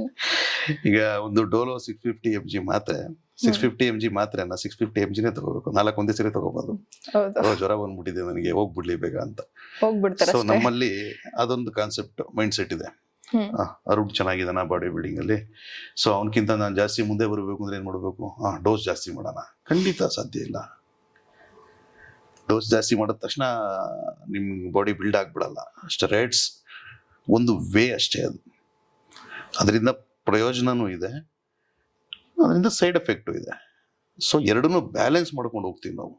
ಈ 1,000 ರೂಪಾಯಿ ನಾನು ಸ್ಟೆರಾಯ್ಡ್ಸಿಗೆ ನಾನು ಇನ್ವೆಸ್ಟ್ಮೆಂಟ್ ಮಾಡ್ತಾ ಇದ್ದೀನಿ ಅಂದರೆ ಅದಕ್ಕಿಂತ ಡಬಲ್ 2,000 ರೂಪಾಯಿ ನನ್ನ ಆರ್ಗನ್ಸ್ ಮೇಲೆ ನಾನು ಸೇಫ್ಟಿಗೋಸ್ಕರ ಯೂಸ್ ಮಾಡ್ತಾ ಇದ್ದೀನಿ. ಕಿಡ್ನಿ ಆಗಲಿ, ಲಿವರ್ ಆಗಲಿ, ನನ್ನ ಕಣ್ಣು, ಬ್ರೈನು, ಹೇರು, ನನ್ನ ಫೇಸು, ಇದೆಲ್ಲ ಮುಖ್ಯ. ಇನ್ಕ್ಲೂಡಿಂಗ್ ಉಗುರು ಕೂಡ. ಇದೆಲ್ಲನೂ ಸೇಫ್ಟಿ ನೋಡ್ಕೊಂಡು ನಾವು ಮಾಡ್ತೀವಿ. ಸೋ ಕಾಲ್ಡ್ ಕೋಚ್ಗಳು ಇದ್ದಾರೆ, ಇದನ್ನ ಹಾಕ್ಬಿಡಪ್ಪ ನಿನ್ ಬಾಡಿ ಬಂದ್ಬಿಡುತ್ತೆ. ನಾನು ತುಂಬಾ ಜನ ನೋಡಿ, ಪ್ರೋಟೀನ್ ಪೌಡರ್ ತಗೊಂಡ್ರೆ ಹೇರ್ ಫಾಲ್ ಆಗುತ್ತೆ, ಬೇಗ ಇನ್ಫೆಕ್ಷನ್ ಆಗುತ್ತೆ ಬಾಡಿಲಿ, ಅದೇನೇ ಲೋಕಲ್ ಪ್ರಾಡಕ್ಟ್ಸ್ ಯೂಸ್ ಮಾಡೋದ್ರಿಂದನಾ ಅದು ಹೇಗೆ? ಎಲ್ಲದರಲ್ಲೂ ಲೋಕಲ್ ಇದ್ದೇ ಇರುತ್ತೆ. ದುಡ್ಡು ಕೊಟ್ಟಂಗೆ ನೀವು 1,000 ರೂಪಾಯಿಗೆ ಏನು ಬೈ ಮಾಡ್ತೀರಾ, 1,000 ರೂಪಾಯಿಗೆ ಅದು ತಕ್ಕನಾಗಿ ಸಿಗುತ್ತೆ. ಸೊ ಪ್ರೋಟೀನ್ ಬಂದ್ಬಿಟ್ಟು ಚೀಪ್ ಕ್ವಾಲಿಟಿ ಪ್ರೋಟೀನ್ ತುಂಬಾನೇ ಸಿಗುತ್ತೆ, ಇಲ್ಲ ಅಂತಲ್ಲ. ಸೊ ಅದನ್ನ ಯಾವುದನ್ನು ಯೂಸ್ ಮಾಡಬೇಡಿ. ಪ್ರೋಟೀನ್ ಎಕ್ಸ್ಟ್ರಾಕ್ಟೆಡ್ ಮೆಥಡ್ ಏನಿದೆಯಲ್ಲ, ಮಿಲ್ಕಿಂದ ನಾವೇನು ಎಕ್ಸ್ಟ್ರಾಕ್ಟ್ ಮಾಡ್ತೀವಲ್ಲ, ಅದನ್ನು ಬೇರ್ಪಡಿಸುವಂಥ ಮೆಥಡ್ ಏನಿದೆ ಅದು ಯಾವುದನ್ನು ಸುಲಭ ಅಲ್ಲ. ತುಂಬ ಇನ್ವೆಸ್ಟ್ಮೆಂಟ್ ಬೇಕು ಅದಕ್ಕೆ. ಕೋಟ್ಯಾಂತರ ರೂಪಾಯಿ ಇನ್ವೆಸ್ಟ್ಮೆಂಟ್ ಮಾಡಿರ್ತಾರೆ. ನಾವು ತೊಗೊಂಡಾಗ 1,000 ರೂಪಾಯಿ kg ಪ್ರೋಟೀನ್ ಕೊಟ್ಬಿಡ್ತಾರೆ, ಸಿಗುತ್ತಾ ಹೇಳಿ? ನಮ್ಮಲ್ಲಿ ಏನಂತ ಹೇಳಿದ್ರೆ ಒಂದು 5,000 ರೂಪಾಯಿ ಇದೆ 2 kg ಪ್ರೋಟೀನ್ ಅಂತ ಹೇಳಿದ್ರೆ 3,000 ರೂಪಾಯಿಗೆ ಸಿಗಲ್ವಾ? ನಮಗಲ್ಲಿ ಆನ್ಲೈನಲ್ಲಿ 3,000 ರೂಪಾಯಿಗೆ ಸಿಗುತ್ತೆ. ಸೊ ಈ ಥರ ಹೋದಾಗಲೇ ಅವರು ಹಾಳಾಗೋದು, ಅದು ಒಂದು. ಆಮೇಲೆ ಕೆಲವೊಬ್ಬರಿಗೆ ಲ್ಯಾಕ್ಟೋಸಲ್ಲಿ ಅಲರ್ಜಿ ಜಾಸ್ತಿ ಇರುತ್ತೆ, ಅಂದರೆ ಹಾಲು. ಲ್ಯಾಕ್ಟೋಸ್ ಫ್ರೀ ಮಿಲ್ಕ್ ಸಿಗಲ್ಲ, ಲ್ಯಾಕ್ಟೋಸ್ ಫ್ರೀ ವೇ ಪ್ರೋಟೀನ್ ಸಿಗುತ್ತೆ. ಕೆಲವೊಬ್ಬರಿಗೆ ವೇ ಪ್ರೋಟೀನಲ್ಲೂ ಸ್ವಲ್ಪ ಅಲರ್ಜಿ ಇರುತ್ತೆ. ಸೊ ನೀವು ಗೈಡೆನ್ಸ್ ಮೇಲೆ ಡಿಪೆಂಡ್ ಆಗಬೇಕು. ನನಗೆ ವೇ ಪ್ರೋಟೀನ್ ತೊಗೋಬೇಕಾ, ಇಲ್ಲ ಕ್ರಿಯೇಟಿನ್ ತೊಗೋಬೇಕಾ, ಇಲ್ಲ ಸ್ಟೆರಾಯ್ಡ್ಸ್ ತೊಗೋಬೇಕಾ, ಏನು ಎತ್ತ ಅನ್ನೋದನ್ನು ಗೈಡೆನ್ಸ್ ಮೇಲೆ ಹೋಗ್ಬೇಕೇ ಹೊರತು ಇಲ್ಲ ನನಗೆಲ್ಲ ಗೊತ್ತು, ನಾನು ಗೂಗಲಲ್ಲಿ ನೋಡ್ತೀನಿ, ಯೂಟ್ಯೂಬಲ್ಲಿ ನೋಡ್ತೀನಿ, ಮಾಡ್ತೀನಿ, ಅದೆಲ್ಲ ಕಷ್ಟ. ಅದ್ಯಾವುದು ಜೊತೆಗಿರಲ್ಲ. ನೀವು ಮಂತ್ಲಿ ಎಷ್ಟು ಇನ್ವೆಸ್ಟ್ ಮಾಡ್ಕೊತಿದ್ದೀರಾ ಸರ್ ನಿಮ್ಮಲ್ಲಿ ಈ ಬಾಡಿ ಬಿಲ್ಡಿಂಗ್ ಇದಕ್ಕೆಲ್ಲ? ನನ್ನ ಪ್ರೆಪ್ ಟೈಮಲ್ಲಿ 80,000 ಪರ್ ಮಂತ್ 80,000 ಬೇಕೇ ಬೇಕು ನನಗೆ. 80,000. ಈ ಡಯಟ್ ಅಲ್ಲಿ ಇದ್ದಾಗ ಆಂಗರ್ ಇಶ್ಯೂಸ್ ತುಂಬಾ ಇರುತ್ತೆ, ಯಾರ ಹತ್ರ ಮಾತಾಡ್ಬೇಕು ಅಂದ್ರೆ ತುಂಬಾ ಕೋಪ ಬರುತ್ತೆ. ಹೇಗೆ ಅದೆಲ್ಲ ಹೇಗ್ ಮೇಂಟೈನ್ ಮಾಡ್ತೀರಿ ಸರ್? ಬಿಕಾಸ್ ನೀವು ಫ್ಯಾಮಿಲಿ ಮ್ಯಾನ್ ಆಗಿ ಮನೇಲಿ ಮಕ್ಕಳು ಎಲ್ಲರೂ ಇರ್ತಾರೆ, ಈಗ ಬೇಗ ಇರಿಟೇಟ್ ಆಗುತ್ತೆ, ಅದೆಲ್ಲ ಹೇಗೆ ನೀವು ಮೇಂಟೈನ್ ಮಾಡ್ತೀರಾ? ತುಂಬ ಪರ್ಸ್ನಲ್ ಆಗಿ ಒಂದು ವಿಚಾರ ಇದೆ, ಹೇಳ್ತೀನಿ. ಸೊ ಅದಾದಮೇಲೆ ಮನೆಯವರು ಹೇಳಿದ ಮಾತು ಕೇಳಲಿಲ್ಲ. ನಾನು ಅವಾಗ ನಮ್ಮ ಅಣ್ಣನೇ ಸೆಂಟ್ರಿಗೆ ಬಂದಿತ್ತು. ಅದೊಂದು ವಿಚಾರ, ಕಾಂಪಿಟೇಷನ್ ನಾಳೆ ಅನ್ನೋ ದಿನ ಟೈಮಲ್ಲಿ ಅಂದರೆ ತುಂಬಾ ಅವಾಗ ನೈಟ್ ವಾಟರ್ ಕಟ್ ಮಾಡಿದ್ದೆ. ಆ ಟೈಮಲ್ಲಿ ನಮ್ಮ ಮಿಸ್ಸಸ್ಗೆ ನನಗೂ ತುಂಬ ಕ್ಲಾಶ್ ಆಯಿತು. ಅವತ್ತು ತುಂಬಾ ಜಗಳ ಆಯಿತು. ಬಟ್ ಆ ಮೂಮೆಂಟ್ ಈಗಲೂ ನೆನೆಸ್ಕೊಂಡ್ರು ನನಗೆ ನಾಚಿಕೆ ಆಗುತ್ತೆ. ಯಾಕೆ ಅಂತಂದರೆ ಅದು ಆ್ಯಕ್ಚುಲಿ ನಾನಾಗಿರಲಿಲ್ಲ ಅವತ್ತು. ಯಾಕೆಂದರೆ ಅಷ್ಟೊಂದು ಕೋಪ, ಸಮಾಧಾನ ಮಾಡ್ಕೊಳ್ಳುವಂಥ ಮನಸ್ಥಿತಿನೇ ಇಲ್ಲ, ಮನಸ್ಸು ಹಿಡಿತದಲ್ಲೇ ಇಲ್ಲ, ಕಂಟ್ರೋಲೇ ಮಾಡೋಕ್ಕಾಗದಿರುವಂಥ ಮನಸ್ಸು, ಬ್ರೈನು. ನೋಡಿ, ಇದು ಒಂಥರ ಸೈಡ್ ಎಫೆಕ್ಟೇ, ಡಯಟಿಂದನೂ ಆಗುತ್ತೆ, ತುಂಬ ಅತಿಯಾದ ಡಯಟಿಂದನೂ. ಮೆಡಿಸಿನ್ ಸೈಡ್ ಎಫೆಕ್ಟಲ್ಲೂ ಸ್ಟೆರಾಯ್ಡ್ಸಿಂದನೂ ಸೈಡ್ ಎಫೆಕ್ಟ್ ಇದು ಅಂಗಡಿ ವಿಷಯ ಬಂದೇ ಬರುತ್ತೆ. ಸೊ ಅದಿನ್ನೂ ನನಗೆ ಮನಸ್ಸಲ್ಲಿದೆ. ಅವತ್ತೊಂದಿನ ಜಗಳ ಮಾಡಿದ್ದು, ಗಲಾಟೆ ಮಾಡಿದ್ದು. ಅದಾದಮೇಲೆ ಸೆಂಟ್ರಲ್ಲಿ ನಮ್ಮ ಅಣ್ಣನೇ ಬರಬೇಕಾಯ್ತು. ಸೊ ತುಂಬಾ ಡಿಫಿಕಲ್ಟ್ ಅನ್ಸುತ್ತಲ್ಲ ಇದೆಲ್ಲ ಮೇಂಟೈನ್ ಮಾಡೋದು. ಆಮೇಲೆ ಏನಾಯಿತು, ಇವಾಗ ಯಾರೇನೇ ಮಾತಾಡಲಿ, ಯಾರೇನೇ ಇರಲಿ, ಕೋಪ ಮಾಡ್ಕೊಳ್ಳಲ್ಲ. ಆದರೆ ಕೋಪ ಬಂದ್ರೂ ನನ್ನ ಪಾಡ ನನಗೆ ನೋಡ್ತಾ ಸುಮ್ಮನೆ ಇದ್ದು ಬಿಡ್ತೀನಿ ಅಷ್ಟೇ ಹೊರತು ಏನು ಮಾತಾಡೋಕ್ಕೆ ಹೋಗಲ್ಲ. ಈಗ ರೋಡಲ್ಲೂ ಅಷ್ಟೇ, ಈಗ ಸಣ್ಣ ಪುಟ್ಟ ವಿಚಾರಕ್ಕೆಲ್ಲ ತುಂಬಾ ಮೈಂಡ್ ಟ್ರಿಗರ್ ಆಗಿಬಿಡೋದು. ಪ್ರೆಪ್ ಟೈಮಲ್ಲಿ, ಡಯಟಲ್ಲಿ ಇದ್ದಾಗ ಮತ್ತು ಪ್ರೆಪ್ ಟೈಮಲ್ಲಿ ಗಾಡಿ ಓಡಿಸ್ಕೊಂಡು ಹೋಗ್ಬೇಕಾದ್ರೆ ಸಡನ್ನಾಗಿ ಯಾರು ಅಡ್ಡ ಬರೋದಾಗಲಿ, ಏನು ಸಣ್ಣ ಪುಟ್ಟ ವಿಚಾರ, ಗೊತ್ತಿದ್ದು ಯಾರು ತಪ್ಪು ಮಾಡಲ್ಲ, ಗೊತ್ತಿಲ್ಲದೆ ಏನೋ ತಪ್ಪು ಮಾಡಿರ್ತಾರೆ, ಆ ವಿಚಾರಕ್ಕೆಲ್ಲ ಸುಮ್ಮನೆ ಕೋಪ, ಬೈದಾಟ, ಜಗಳ, ಇದೆಲ್ಲ ಮಾಡಿಬಿಟ್ಟಿದ್ದೀನಿ. ಆದರೆ ಇದೊಂದು ವಿಚಾರ, ನಮ್ಮ ಮನೆಯವ್ರ ಮೇಲೆ ಕೋಪ ಆದಾಗ ಬೇಜಾರಾಗಿದ್ದ ವಿಚಾರ ಆದಮೇಲೆ ಈಗ ಕಂಪ್ಲೀಟ್, ಅಂದರೆ ಎಷ್ಟೇ ಇದಿದ್ರೂ ಏನೂ ಮಾತಾಡಕ್ ಹೋಗಲ್ಲ, ಸುಮ್ಮನೆ ಸೈಲೆಂಟಾಗಿ ಕೂತಿರ್ತೀನಿ. ಕೋಪ ಬಂದ್ರೂ ಸೈಲೆಂಟಾಗಿ ಕೂತಿರ್ತೀನಿ. ಈಗ ಅವ್ರು ನಿಮ್ ಕಂಟ್ರೋಲ್ ಸಿಸ್ಟಮ್ ಆಗ್ಬಿಟ್ಟಿದ್ದಾರೆ. ಖಂಡಿತ ಮನೆಯಲ್ಲಿ ಆ ರೀತಿ ಇರಲೇಬೇಕು. ಮಗ ಇದ್ದಾನೀಗ, ಸೊ ಚೆನ್ನಾಗಿದೆ ಈ ವರ್ಷ. 13-14 years ಅಲ್ಲಿ ಆ ಏಜ್ ಅಲ್ಲಿ ಯಾರಿಗೂ ಕೂಡ ಅವ್ನ ಮಕ್ಳಿಗೆ ಆಟ ಆಡೋದ್ ಬಿಟ್ರೆ, ಕಾಲೇಜ್ ಸ್ಕೂಲ್ ಅನ್ನೋದ್ ಬಿಟ್ರೆ ಏನು ಗೊತ್ತಿಲ್ಲ. ಆ ಟೈಮಲ್ಲಿ ನೀವು ಜಾಬ್ ಮಾಡಕ್ ಸ್ಟಾರ್ಟ್ ಮಾಡ್ತೀರಾ. ಆ ಟೈಮಲ್ಲಿ ನಿಮ್ ರಿಲೇಟಿವ್ಸ್ ಎಲ್ಲ ಎಲ್ಲಿ ಹೋಗಿದ್ರು ಸರ್ ಅವ್ರು ಆ ಟೈಮಲ್ಲಿ? ಅದೇ ನಮ್ಮ ತಂದೆ ಬದುಕಿದಾಗೆಲ್ಲ ನಮ್ಮ ಮನೆಗೆ ಬರ್ತಿದ್ರು. ತಂದೆ ತೀರೋದ್ಮೇಲೆ ನಾವು ಬೇರೆಯವ್ರ ಮನೆಗೆ ಹೋಗೋ ಥರ ಆಯಿತು. ಸೊ ಆ ಟೈಮಲ್ಲಿ ಎಕ್ಸ್ಪೆನ್ಸ್ ಇದೆ, ಗೊತ್ತಿತ್ತು ಅವ್ರಿಗೆ, ಖರ್ಚಿದೆ, ಮನೇಲಿ ಮಗಳಿದ್ದಾಳೆ, ಮಗ ಇದ್ದಾನೆ. ನಮ್ಮ ಸ್ವಲ್ಪ ತುಂಬ ಚೆನ್ನಾಗೇ ಬೆಳೆಸಿದ್ರು ನಮ್ಮ ತಂದೆ, ಯಾವುದಕ್ಕೂ ಏನು ಕಡಿಮೆ ಮಾಡಿರಲಿಲ್ಲ. ನಮ್ಮ ಮೇರೆ ಬಿಟ್ಟು ಆಚೆ ಹೋಗೋಕ್ಕಾಗ್ತಿರಲಿಲ್ಲ ನಾವು, ಅಷ್ಟು ಭಯ ಇತ್ತು, ಅಷ್ಟೇ ತುಂಬ ಪ್ರೀತಿಯಿಂದ ನೋಡ್ಕೋತಿದ್ರು. ಅವ್ರು ತೀರೋದ್ಮೇಲೆ ಬೇರೆ ವಿಧಿ ಇಲ್ಲ, ನನಗೆ ಏನಾದರೂ ಮಾಡಲೇಬೇಕಾಗಿತ್ತು. ಸೊ ಅವಾಗ ನಮ್ಮ ಟೀಚರ್ ಮನೆಗಳಲ್ಲಿ, ಟೀಚರು ಮತ್ತು ಏನು ನಮ್ಮ ಮಾಸ್ಟರ್ಸ್ ಇದ್ರು, ಅವ್ರ ಮನೆಯಲ್ಲಿ ಡೈಲಿ ಪೇಪರ್ ಅಂತ ಹಾಕಿಸ್ಕೋತಿದ್ರಲ್ಲ, ಅದನ್ನು KGಗೆ ಎಷ್ಟು ಅಂತೇಳಿ ಆ ಪೇಪರ್ನ ತೊಗೊಬಂದು ಪೇಪರ್ ಕವರ್ ಮಾಡಿ ಹಣ್ಣಂಗಡಿಗೆ ಅದನ್ನು 5 ರೂಪಾಯಿಗೆ 100 ಕವರ್ ಥರ ಬಂಡಲ್ ಮಾಡಿ ಸೇಲ್ ಮಾಡ್ತಾಯಿದ್ದು. ಸೊ ಅದು ಆದಮೇಲೆ ಬೀಡ ಅಂಗಡಿಲಿ ಕೆಲಸ ಮಾಡ್ತಿದ್ದೆ ಪಾರ್ಟ್ ಟೈಮ್ ಆಗಿ. ಆಮೇಲೆ ಪಾನಿಪುರಿ ಗಾಡೀಲಿ ಕೆಲಸ ಮಾಡ್ತಿದ್ದೆ. ಈಗಲೂ ಮಂಜೇಶ್ ಬಾರ್ ಇದೆ ಚಂಪಮಣದಲ್ಲಿ, ಆ ಮಂಜೇಶ್ ಬಾರಲ್ಲಿ 6 ತಿಂಗಳು ಸಪ್ಲೈಯರಾಗಿ ಕೆಲಸ ಮಾಡಿದ್ದೀನಿ ನಾನು. ಅದಾದಮೇಲೆ ಒಂದೊಂದೇ ಬೇಜಾರಾಗಿ ಸರಿ ಬೆಂಗಳೂರಿಗೆ ಬಂದಿದ್ದು. ಯಾವತ್ತೂ ಅನ್ಸಿಲ್ವ ಸರ್ ಬ್ಯಾಂಗ್ಳೂರ್ಗೂ ಮತ್ತೆ ಚನ್ನಪಟ್ಟಣ, ಅಂದ್ರೆ ಬ್ಯಾಂಗ್ಳೂರ್ ತುಂಬಾ ಚನ್ನಪಟ್ಟಣ ಕಂಪೇರ್ ಮಾಡಿ ತುಂಬಾ ದೊಡ್ಡದು, ಯಾವತ್ತು ನಿಮ್ಗೆ ಕಷ್ಟ ಅನ್ಸಿ ಇಲ್ಲ ವಾಪಸ್ ಹೋಗ್ಬಿಡೋಣ, ನಂಗೆ ಸಾಕು, ಅಲ್ಲಿ ಏನ್ ಮಾಡ್ತಿದ್ದೆ ಅದನ್ನೇ ಮಾಡೋಣ ಅಂತ ನಿಮ್ಗೆ ಯಾವತ್ತಾರು ಅನ್ಸಿಲ್ವಾ?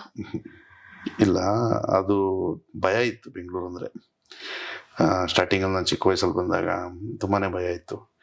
ಹೆಂಗಪ್ಪ ಎಲ್ಲಿ ಇರೋದಿಲ್ಲಿ ನಮ್ಮ ದೊಡ್ಡಮ್ಮನ ಮನೇಲಿದ್ದೆ. ಸೊ ಇನ್ನೊಂದು ಭಯ ಏನು ಅಂತ ಹೇಳಿದ್ರೆ ರಾತ್ರಿ 12 ಗಂಟೆಗೆ ಎದ್ದು ನೀರು ತುಂಬಬೇಕು. ಫುಲ್ಲು ಒಂದು 12-13 ಜನ ಇತ್ತು ಮನೆಯಲ್ಲಿ.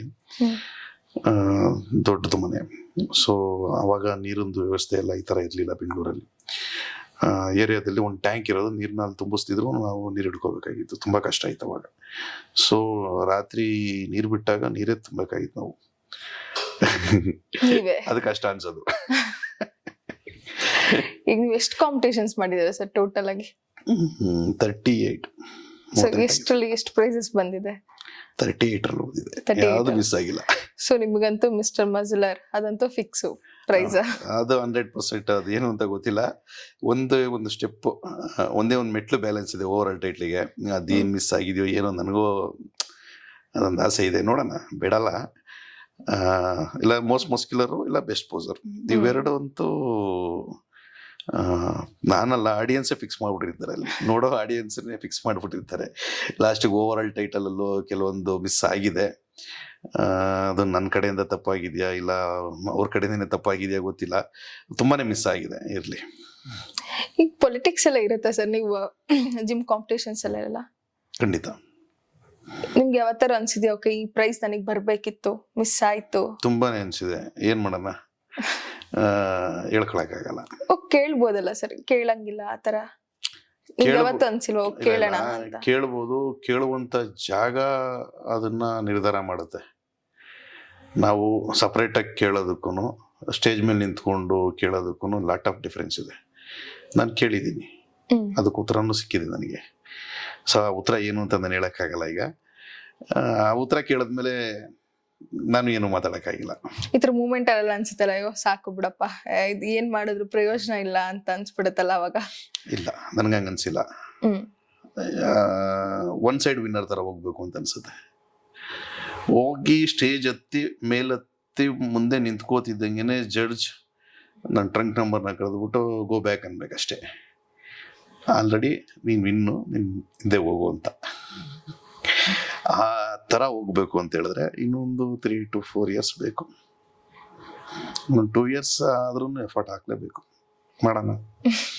ಸೊ ನೆಕ್ಸ್ಟ್ ಪ್ಲಾನ್ ಇರೋದೇ ಅದು, ಓವರ್ ಆಲ್ ಟೈಟಲ್ ವಿನ್ ಆಗ್ಬೇಕು. ಖಂಡಿತ ಓವರ್ ಆಲ್ ವಿನ್ ಮಾಡೇ ಮಾಡ್ತೀನಿ, ಬಿಡಲ್ಲ.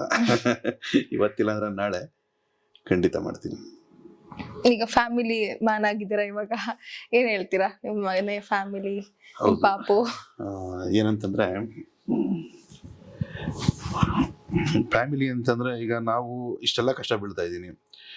ಈಗ ನಮ್ಮ ಮಿಸ್ಸಸ್ ಕಡೆಯಿಂದ ನಾನು ಯೋಚನೆ ಮಾಡ್ಬೇಕಾಗುತ್ತೆ. ಈಗ ಅವರು ಅಷ್ಟೇ ಅವ್ರ ತಂದೆ ತಾಯಿ ಅವ್ರ ಮನೆಯವರನ್ನೆಲ್ಲ ಬಿಟ್ಟು ಬಂದಿರೋದು. ಸೊ ನಾನು ಯಾವಾಗಲೂ ಡಯಟ್, ವರ್ಕ್, ಕಾಂಪಿಟೇಷನ್ನು ಇದನ್ನ ಮಾಡಿಕೊಂಡು ಅವ್ರಿಗೂ ಒಂದು ಎಂಟರ್ಟೈನ್ಮೆಂಟ್ ಇಲ್ದಿರೋಂಥ ಜೀವನ ಕೊಡೋಕೆ ನನಗೂ ಇಷ್ಟ ಇಲ್ಲ. ಸೊ ಈಗ ಈ 7 months ಆಯಿತು ನಾನು ಮೂವ್ ಆಗಿ. ಸೊ ಅಲ್ಲಿಂದ ಇಲ್ಲಿವರೆಗೂ ನಾನು ಅವ್ರ ಜೊತೆಗೆ ಇದ್ದೀನಿ. ಕಾಂಪಿಟೇಷನ್ ಟೈಮಲ್ಲಿ ಅವ್ರು ನನ್ನ ಮಗು ಥರನೇ ಕೇರ್ ಮಾಡ್ತಿದ್ರು. ಸೊ ಇವಾಗ ನಾನು ಅವ್ರಿಗೆ ಅದನ್ನು ವಾಪಸ್ ಕೊಡಲೇಬೇಕು. ಯಾಕೆಂದರೆ ಈಗ ನನಗೂ ಫ್ಯಾಮಿಲಿ, ನನಗೂ ನನ್ನ ಮಗ ಅಂದರೆ ತುಂಬ ಇಷ್ಟ, ಅಂದರೆ ಹೆಂಡತಿ ಅಂದರೆ ಇಷ್ಟಪಟ್ಟು ಮದುವೆ ಆಗಿದ್ದೀನಿ. ಸೊ ಅವರು ಕಷ್ಟಕ್ಕೆ ನಾನು ಆಗಲೇಬೇಕಲ್ಲ.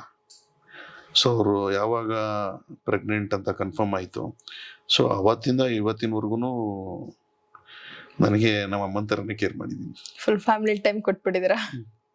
ಈಗಲೂ ಅಷ್ಟೇ, ಈಗಲೂ ಫ್ಯಾಮಿಲಿಗೆ ಫುಲ್ ಟೈಮ್ ಕೊಟ್ಟಿದ್ದೀನಿ. ಸ್ವಲ್ಪ ನೆಕ್ಸ್ಟ್ ಇಯರ್ ಸ್ವಲ್ಪ ಸ್ಟಾರ್ಟ್ ಮಾಡೋಣ ಅಂತ. ನೆಕ್ಸ್ಟ್ ಇಯರ್ ಸ್ಟಾರ್ಟ್ ಮಾಡ್ತೀನಿ. ಪರ್ಸನಲ್ ಆಯ್ತು, ಫ್ಯಾಮಿಲಿ ಆಯ್ತು. ಈಗ ಪ್ರೊಫೆಷನಲ್ ಅಂತ ಬಂದಾಗ ನಿಮ್ದೇ ಆದಂತ ರೂಲ್ಸ್ ಇರುತ್ತೆ, ಡಿಸಿಪ್ಲಿನ್ ಮೇಂಟೈನ್ ಮಾಡ್ಬೇಕಾಗತ್ತೆ, ಮತ್ತೆ ಕ್ಲೈಂಟ್ಸ್ ಇರ್ತಾರೆ, ಅವ್ರ ಮೂಡ್ ಸ್ವಿಂಗ್ಸ್ ಇರುತ್ತೆ. ಅವ್ರನ್ನೆಲ್ಲ ಹೇಗೆ ಹ್ಯಾಂಡಲ್ ಮಾಡ್ತೀರಾ? ಅವ್ರಿಗೆಲ್ಲ ಹೇಗೆ ಮೋಟಿವೇಶನ್ ಮಾಡ್ತೀರಾ? ಬಿಕಾಸ್ ಪ್ರತಿಯೊಬ್ಬ ಒಂದು ಕೋಚ್ ಅಂದ್ಮೇಲೆ ಡೈಲಿ ಒಂದೇ ತರ ಇರಲ್ಲ. ಸೊ ಅವ್ರಿಗೂ ಕೂಡ ಅಪ್ಸ್ ಅಂಡ್ ಡೌನ್ಸ್ ಇದ್ದೇ ಇರುತ್ತೆ. ಅಲ್ಲಿ ಹೋಗಿ ಅಲ್ಲಿ ನಿಂತ್ಕೊಂಡಾಗ ಅವ್ರನ್ನ ಕೋಚ್ ಮಾಡ್ಬೇಕಾದ್ರೆ ಏನ್ ಥಾಟ್ಸ್ ಇರುತ್ತೆ ನಿಮ್ಮ ಮೈಂಡಲ್ಲಿ? ಹೇಗೆ ಮೋಟಿವೇಟ್ ಮಾಡಬೇಕು? ಎಕ್ಸ್ಪೀರಿಯನ್ಸ್, ನಮ್ಗಾಗಿರೋ ಎಕ್ಸ್ಪೀರಿಯನ್ಸ್ನ ನಾನು ಅವ್ರ ಹತ್ರ ಶೇರ್ ಮಾಡಿನೇ ಮಾಡಿಸೋದು. ಸೊ ನಾನು ಯಾವುದೋ ಪ್ರಾಕ್ಟಿಕಲ್ ಆಗಿ ಅವ್ರ ಮೇಲೆ ಪ್ರಾಕ್ಟೀಸ್ ಮಾಡೋಕ್ಕೆ ಹೋಗಲ್ಲ. ಏನಿದೆ, ಯಾವ ಸಾಲ್ಟು, ಯಾವ ಸ್ಟೆರಾಯ್ಡ್ಸ್ ಏನು ಕೆಲಸ ಮಾಡುತ್ತೆ, ಯಾವ ರೀತಿ ಎಷ್ಟು mg ಹಾಕಬೇಕಾಗುತ್ತೆ, ಬಾಡಿ ಕಂಡೀಷನ್ ಯಾವ್ದು ಹೆಂಗಿದ್ರೆ ಯಾವ ಥರ ಹಾಕಬೇಕಾಗುತ್ತೆ ಅನ್ನೋದ್ರಿಂದನೂ ನಾನು ಅವ್ರ ಹತ್ರನೂ ಮಾತಾಡ್ತೀನಿ, ಡಿಸ್ಕಸ್ ಮಾಡ್ತೀನಿ ಫಸ್ಟು. ಸೊ ಹಾಗಾಗಿ ಅವರು ತುಂಬಾ ರೆಸ್ಪೆಕ್ಟ್ ಮಾಡ್ತಾರೆ. ಈಗ ನಾವು ಇನ್ನೊಬ್ಬರಿಂದ ರೆಸ್ಪೆಕ್ಟ್ ತೊಗೋಬೇಕು ಅಂತ ಹೇಳಿದ್ರೆ ಅವ್ರಿಗೆ ಎಷ್ಟೇ ಕೋಪ ಇದ್ರೂ ನಾವು ಅವ್ರ ಕಣ್ಣಿಗೆ ಒಂದು ಲೆವೆಲಾಗಿ ಕಾಣಬೇಕು. ಸೊ ಅದು ಕಾಣಿಲ್ಲ, ಅವ್ರಿಗಿಂತ ನಾವು ತುಂಬ ಇದಾಗಿದ್ದೀವಿ ಅಂತಂದಾಗ ಅಷ್ಟು ಮರ್ಯಾದೆ ಕೊಡಲ್ಲ. ಸೊ ಹಾಗಾಗಿ ನಾನು ಫಸ್ಟು ನನ್ನ ಹತ್ರ ಬಂದು ಕ್ಲೈಂಟ್ ಯಾರೇ ಮಾತಾಡಿದ್ರು ನಾನು ಕ್ಲಿಯರಾಗಿ ಹೇಳ್ತೀನಿ ಅವ್ರಿಗೆ, ಕಾಂಪಿಟೇಷನ್ ಅಂದರೆ ಯಾವ ರೀತಿ ಇರುತ್ತೆ, ದುಡ್ಡು ಎಷ್ಟು ಬೇಕಾಗುತ್ತೆ, ಮನೆ ಕಡೆ ಹೇಗಿದ್ದೀರಾ ಎಲ್ಲ ಕೇಳ್ತೀನಿ. ಮನೆ ಕಡೆ ಹೇಗಿದ್ದಾರೆ, ತಂದೆ ತಾಯಿ ಈ ಥರ ಎಲ್ಲ ಸ್ಟೆರಾಯ್ಡ್ಸ್ ಯೂಸ್ ಮಾಡೋಕೆ ಒಪ್ಕೋತಾರಾ ಇಲ್ವಾ, 2 or 3 months ಒಳಗಡೆ ಒಂದೊಂದು ಬ್ಲಡ್ ಚೆಕಪ್ ಮಾಡಿಸ್ತಾ ಇರಬೇಕು, ಆರ್ಗನ್ಸ್ ಏನು ಕಂಡೀಷನಲ್ಲಿದೆ ಅಂತ ನೋಡಬೇಕು, ಇನ್ ಕೇಸ್ ಏನಾದರೂ ತುಂಬ ಡ್ಯಾಮೇಜ್ ಆಗ್ತಿದೆ ಅನ್ನೋ ಟೈಮಲ್ಲಿ ಸ್ಟಾಪ್ ಮಾಡಬೇಕಾಗುತ್ತೆ, ಮತ್ತೆ ರಿಕವರ್ ಮಾಡ್ಕೋಬೇಕು. ಇದನ್ನೆಲ್ಲ ನಾನು ಅವ್ರ ಹತ್ರ ಎಕ್ಸ್ಪ್ಲೇನ್ ಮಾಡ್ತೀನಿ, ಯಾವುದು ಹೇಗೆ ಅಂತ. ಸೊ ಈ ನಂದು ಇದಕ್ಕೆಲ್ಲ ಓಕೆ ಆದರೆ ಮಾತ್ರ ನಾನು ರೆಡಿ ಮಾಡಿ ಕ್ಲೈಂಟಾಗಿ ತೊಗೋತೀನಿ. ಇಲ್ಲ ನನ್ನ ಫೈನಾನ್ಷಿಯಲ್ ಸ್ಟೇಬಲ್ ಇಲ್ಲ, ಈ ಥರ ಇದೆ, ನನಗೆ ಆ ದುಡ್ಡು ಬರಬೇಕು, ಈ ದುಡ್ಡು ಬರಬೇಕು ಅಂದರೆ ಸರಿ ಬಂದಮೇಲೆ ಮಾಡಿ, ನಂಬಿಕೆ ಇಟ್ಕೊಂಡು ಮಾಡೋಕ್ಕೆ ಹೋಗ್ಬೇಡಿ, ಸುಮ್ಮನೆ ವೇಸ್ಟು. ಯಾಕೆ ಅಂತಂದರೆ ದುಡ್ಡಿದ್ರೇ ಈ ಗೇಮ್ ಮಾಡೋಕ್ಕಾಗೋದು. ಸೊ ಈಗ ನಾನು ಅಷ್ಟೇ, ನಾನೊಬ್ಬ ಕ್ಲೈಂಟ್ನ ರೆಡಿ ಮಾಡ್ತೀನಿ ಅಂತ ಹೇಳಿದ್ರೆ ಅವ್ರ ಹತ್ರ ನಾವು ದುಡ್ಡು ಇಸ್ಕೊಂಡೇ ರೆಡಿ ಮಾಡೋದು. ನಮ್ಮನೆ ನಡಿಬೇಕಲ್ಲ, ನಾನು ಹೊಟ್ಟೆ ತುಂಬಬೇಕಲ್ವಾ. ಸೊ ನಾನು ಅವ್ರ ಹತ್ರ ದುಡ್ಡು ಕೇಳಿನೇ ಮಾಡೋದು, ಅದನ್ನು ಓಪನ್ ಆಗಿ ಮಾತಾಡ್ತೀನಿ, ಎಲ್ಲಾನು ನಾನು ಡಿಸ್ಕಸ್ ಮಾಡಿನೇ ಮಾಡೋದು. ಸೊ ಅವ್ರಿಗೆ ಅರ್ಥ ಆಗುತ್ತೆ. ಇನ್ನೊಂದೇನು ಅಂತ ಹೇಳಿದ್ರೆ, ನಾನು ಪ್ರೆಪ್ಪಲ್ಲಿದ್ದಾಗ, ನಾನು ಕಾಂಪಿಟೇಷನ್ ಮಾಡಬೇಕಾದಾಗ ನಾನು ಯಾರನ್ನೂ ರೆಡಿ ಮಾಡಲ್ಲ. ಸೊ ಅದು ಆಗಲ್ಲ, ತಪ್ಪಾಗುತ್ತೆ. ಹಾಗಾಗಿ ನಾನು ಏನು ಪ್ರೆಪ್ಪಲ್ಲಿರಲ್ಲ, ನಾನು ಕಾಂಪಿಟೇಷನ್ ಮಾಡಲ್ಲ, ಆ ಟೈಮಲ್ಲಿ ನಾನು ಹುಡುಗರು ರೆಡಿ ಮಾಡ್ತೀನಿ ಕಾಂಪಿಟೇಷನ್ಗೋಸ್ಕರ. ಎಷ್ಟು ಜನ ಇದುವರೆಗೂ ಕಾಂಪಿಟೇಷನ್ ರೆಡಿ ಮಾಡಿದ್ದೀರಾ ಸರ್ ನೀವು ನಿಮ್ಮ ಸ್ಟೂಡೆಂಟ್ಸ್ನ? ಇದ್ದಾರೆ, ಒಂದು 50+ ಇದ್ದಾರೆ. 50+ ಇನ್ನೂ ಜಾಸ್ತಿ ಇದ್ದಾರೆ, ನಾನು ಯಾವತ್ತೂ ಕೌಂಟ್ ಮಾಡಿಲ್ಲ. ಜಾಸ್ತಿ ನಾನು ಹೇಳ್ಕೊಳಕ್ಕೆ ಹೋಗಲ್ಲ ಕ್ಲೈಂಟ್ಸ್ ಬಗ್ಗೆ. ಸೊ ಅವ್ರಿಗೆ ಒಂದು ಇದಿರುತ್ತೆ, ನಾನು ಬಾಡಿ ಬಿಲ್ಡಿಂಗಲ್ಲಿ ಏನೋ ಮಾಡಿದೆ ಅವರೇ ಅವರು ಕೋಚಾಗಿ ಆಗ್ತಾರೋ ಇಲ್ವೋ, ಕೋಚ್ ಅಂತ ಮೆನ್ಷನ್ ಮಾಡ್ತಾರೋ ಇಲ್ವೋ, ಇಲ್ಲ ಹೇಳ್ಕೊತಾರೋ ಇಲ್ವೋ, ನಾನು ಅದನ್ನ ತಲೆ ಕೆಡಿಸ್ಕೊಳ್ಳಲ್ಲ. ಎಸ್ಪೆಷಲಿ ಇನ್ನೊಂದೇನು ಅಂತ ಹೇಳಿದ್ರೆ, ನಾನು ಜಾಸ್ತಿ ಬಿಗಿನರ್ಸ್ನ ಚೂಸ್ ಮಾಡ್ತೀನಿ. ಏನಕ್ಕೆ ಅಂತ ಹೇಳಿದ್ರೆ, ಸೊ ಏನು ಗೊತ್ತಿಲ್ಲದಿರೋರಿಗೆ ನಾವು ಹೇಳ್ಕೊಟ್ಟು ರೆಡಿ ಮಾಡಿ ಅವ್ರಿಗೆ ಸರಿ ಯಾವುದು ತಪ್ಪು ಯಾವುದು ಅಂತ ತಿಳಿಸ್ಕೊಡೋದಿದೆಯಲ್ಲ, ಅದು ತುಂಬ ದೊಡ್ಡ ಕೆಲಸ. ಈಗ ಎಲ್ಲ ಗೊತ್ತಿರೋರನ್ನ ತಗೊಬಂದು ನಾವು ರೆಡಿ ಮಾಡೋದು ಅದು ದೊಡ್ಡ ವಿಚಾರ ಅಲ್ಲ. ಏನು ಗೊತ್ತಿಲ್ಲದಿರೋರಿಗೆ 0 ಇಂದ ರೆಡಿ ಮಾಡ್ತೀವಲ್ಲ, ಅದು ಲೈಫ್ ಟೈಮ್ ನಿಲ್ಸ್ಕೋತಾರ ಅವರು. ಸೊ ಈ ಥರ ಅರುಣ ನನಗೆ ಈ ಥರ ಹೇಳ್ಕೊಟ್ಟಿದ್ರು, ಈ ಥರ ಮಾಡಿಸಿದ್ರು ಅಂತ.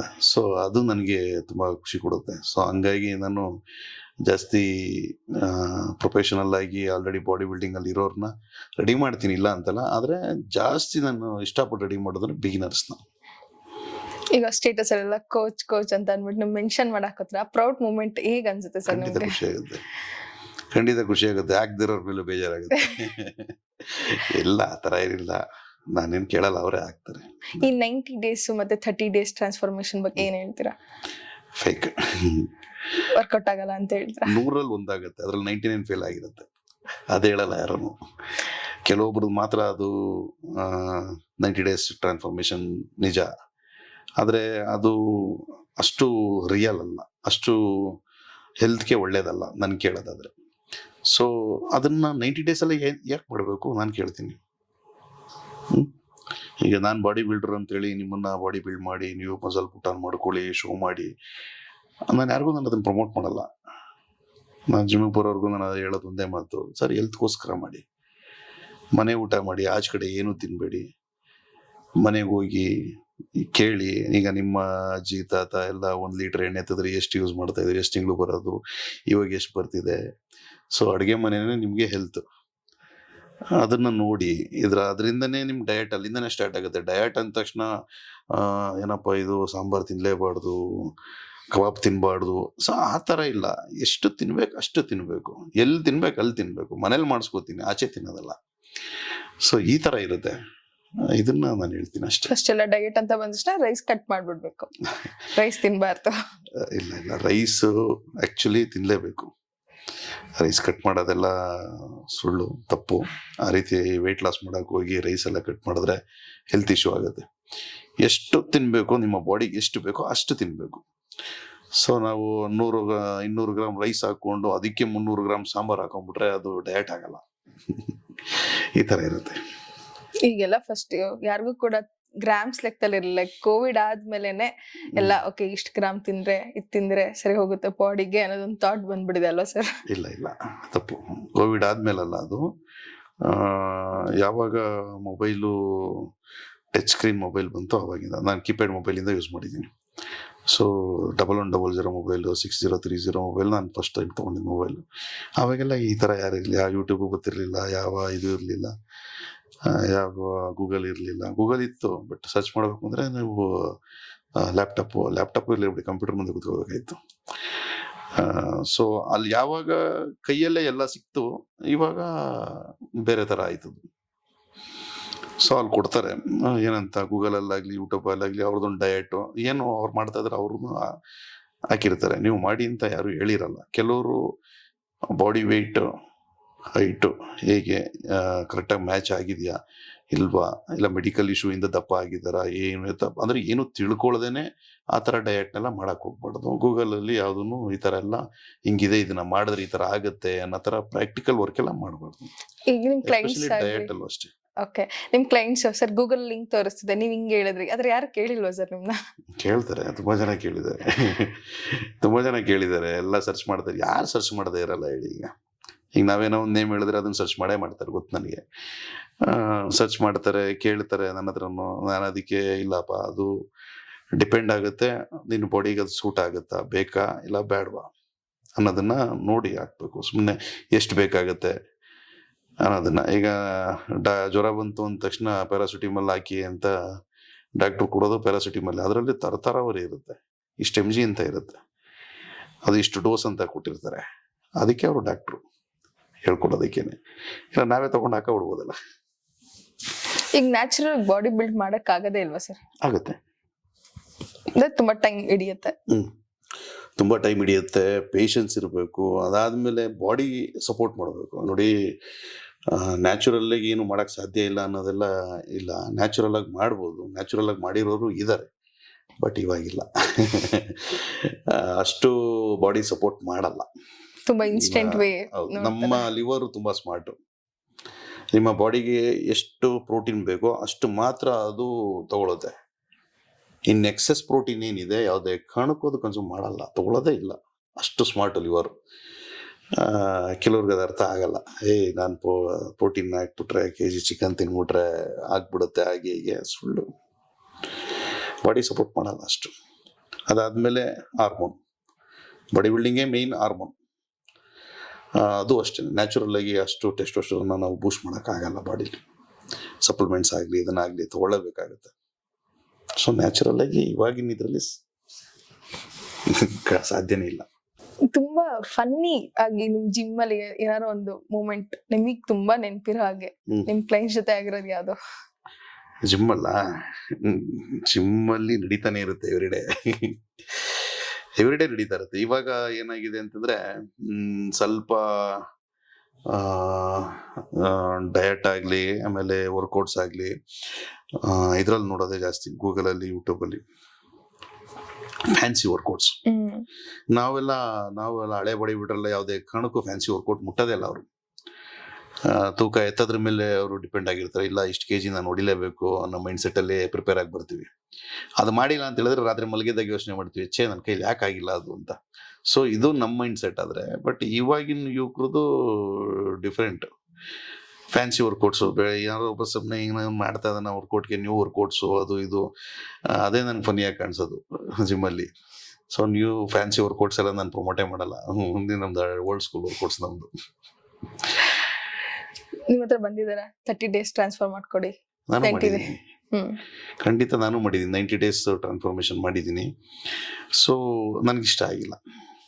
ಸೊ ಅದು ಈಗ 90 days ಪ್ರಾಪರ್ ಡಯಟ್ ಅಲ್ಲಿ ಇರ್ತಾರೆ, ಮತ್ತೆ ಅದು 90 days ಆದ್ಮೇಲೆ ಸ್ವಲ್ಪ ಏನಾದ್ರೂ ಹೆಚ್ಚು ಕಮ್ಮಿ ಆದ್ರೆ ಬೇಗ ಬಾಡಿ ಕನ್ಸ್ಯೂಮ್ ಮಾಡ್ಬಿಡುತ್ತಲ್ಲ, ಫ್ಯಾಟ್ ಬರುತ್ತೆ. ಖಂಡಿತ. ಈಗ ಒಂದು ಬಾಲ್ನ ನಾವು ಎಷ್ಟು ಜೋರಾಗಿ ಎಸಿತೀವಿ ಅಷ್ಟೇ ಜೋರಾಗಿ ಬೋನ್ಸಾಗಿ ವಾಪಸ್ ಬರುತ್ತೆ. ಸೊ ಇದು 90 days ಟ್ರಾನ್ಸ್ಫಾರ್ಮೇಶನ್ ಸೇಮ್. ನಾನು ಕೇಳೋದಾದ್ರೆ ಇದ್ರ ಅವಶ್ಯಕತೆ ಇಲ್ಲ.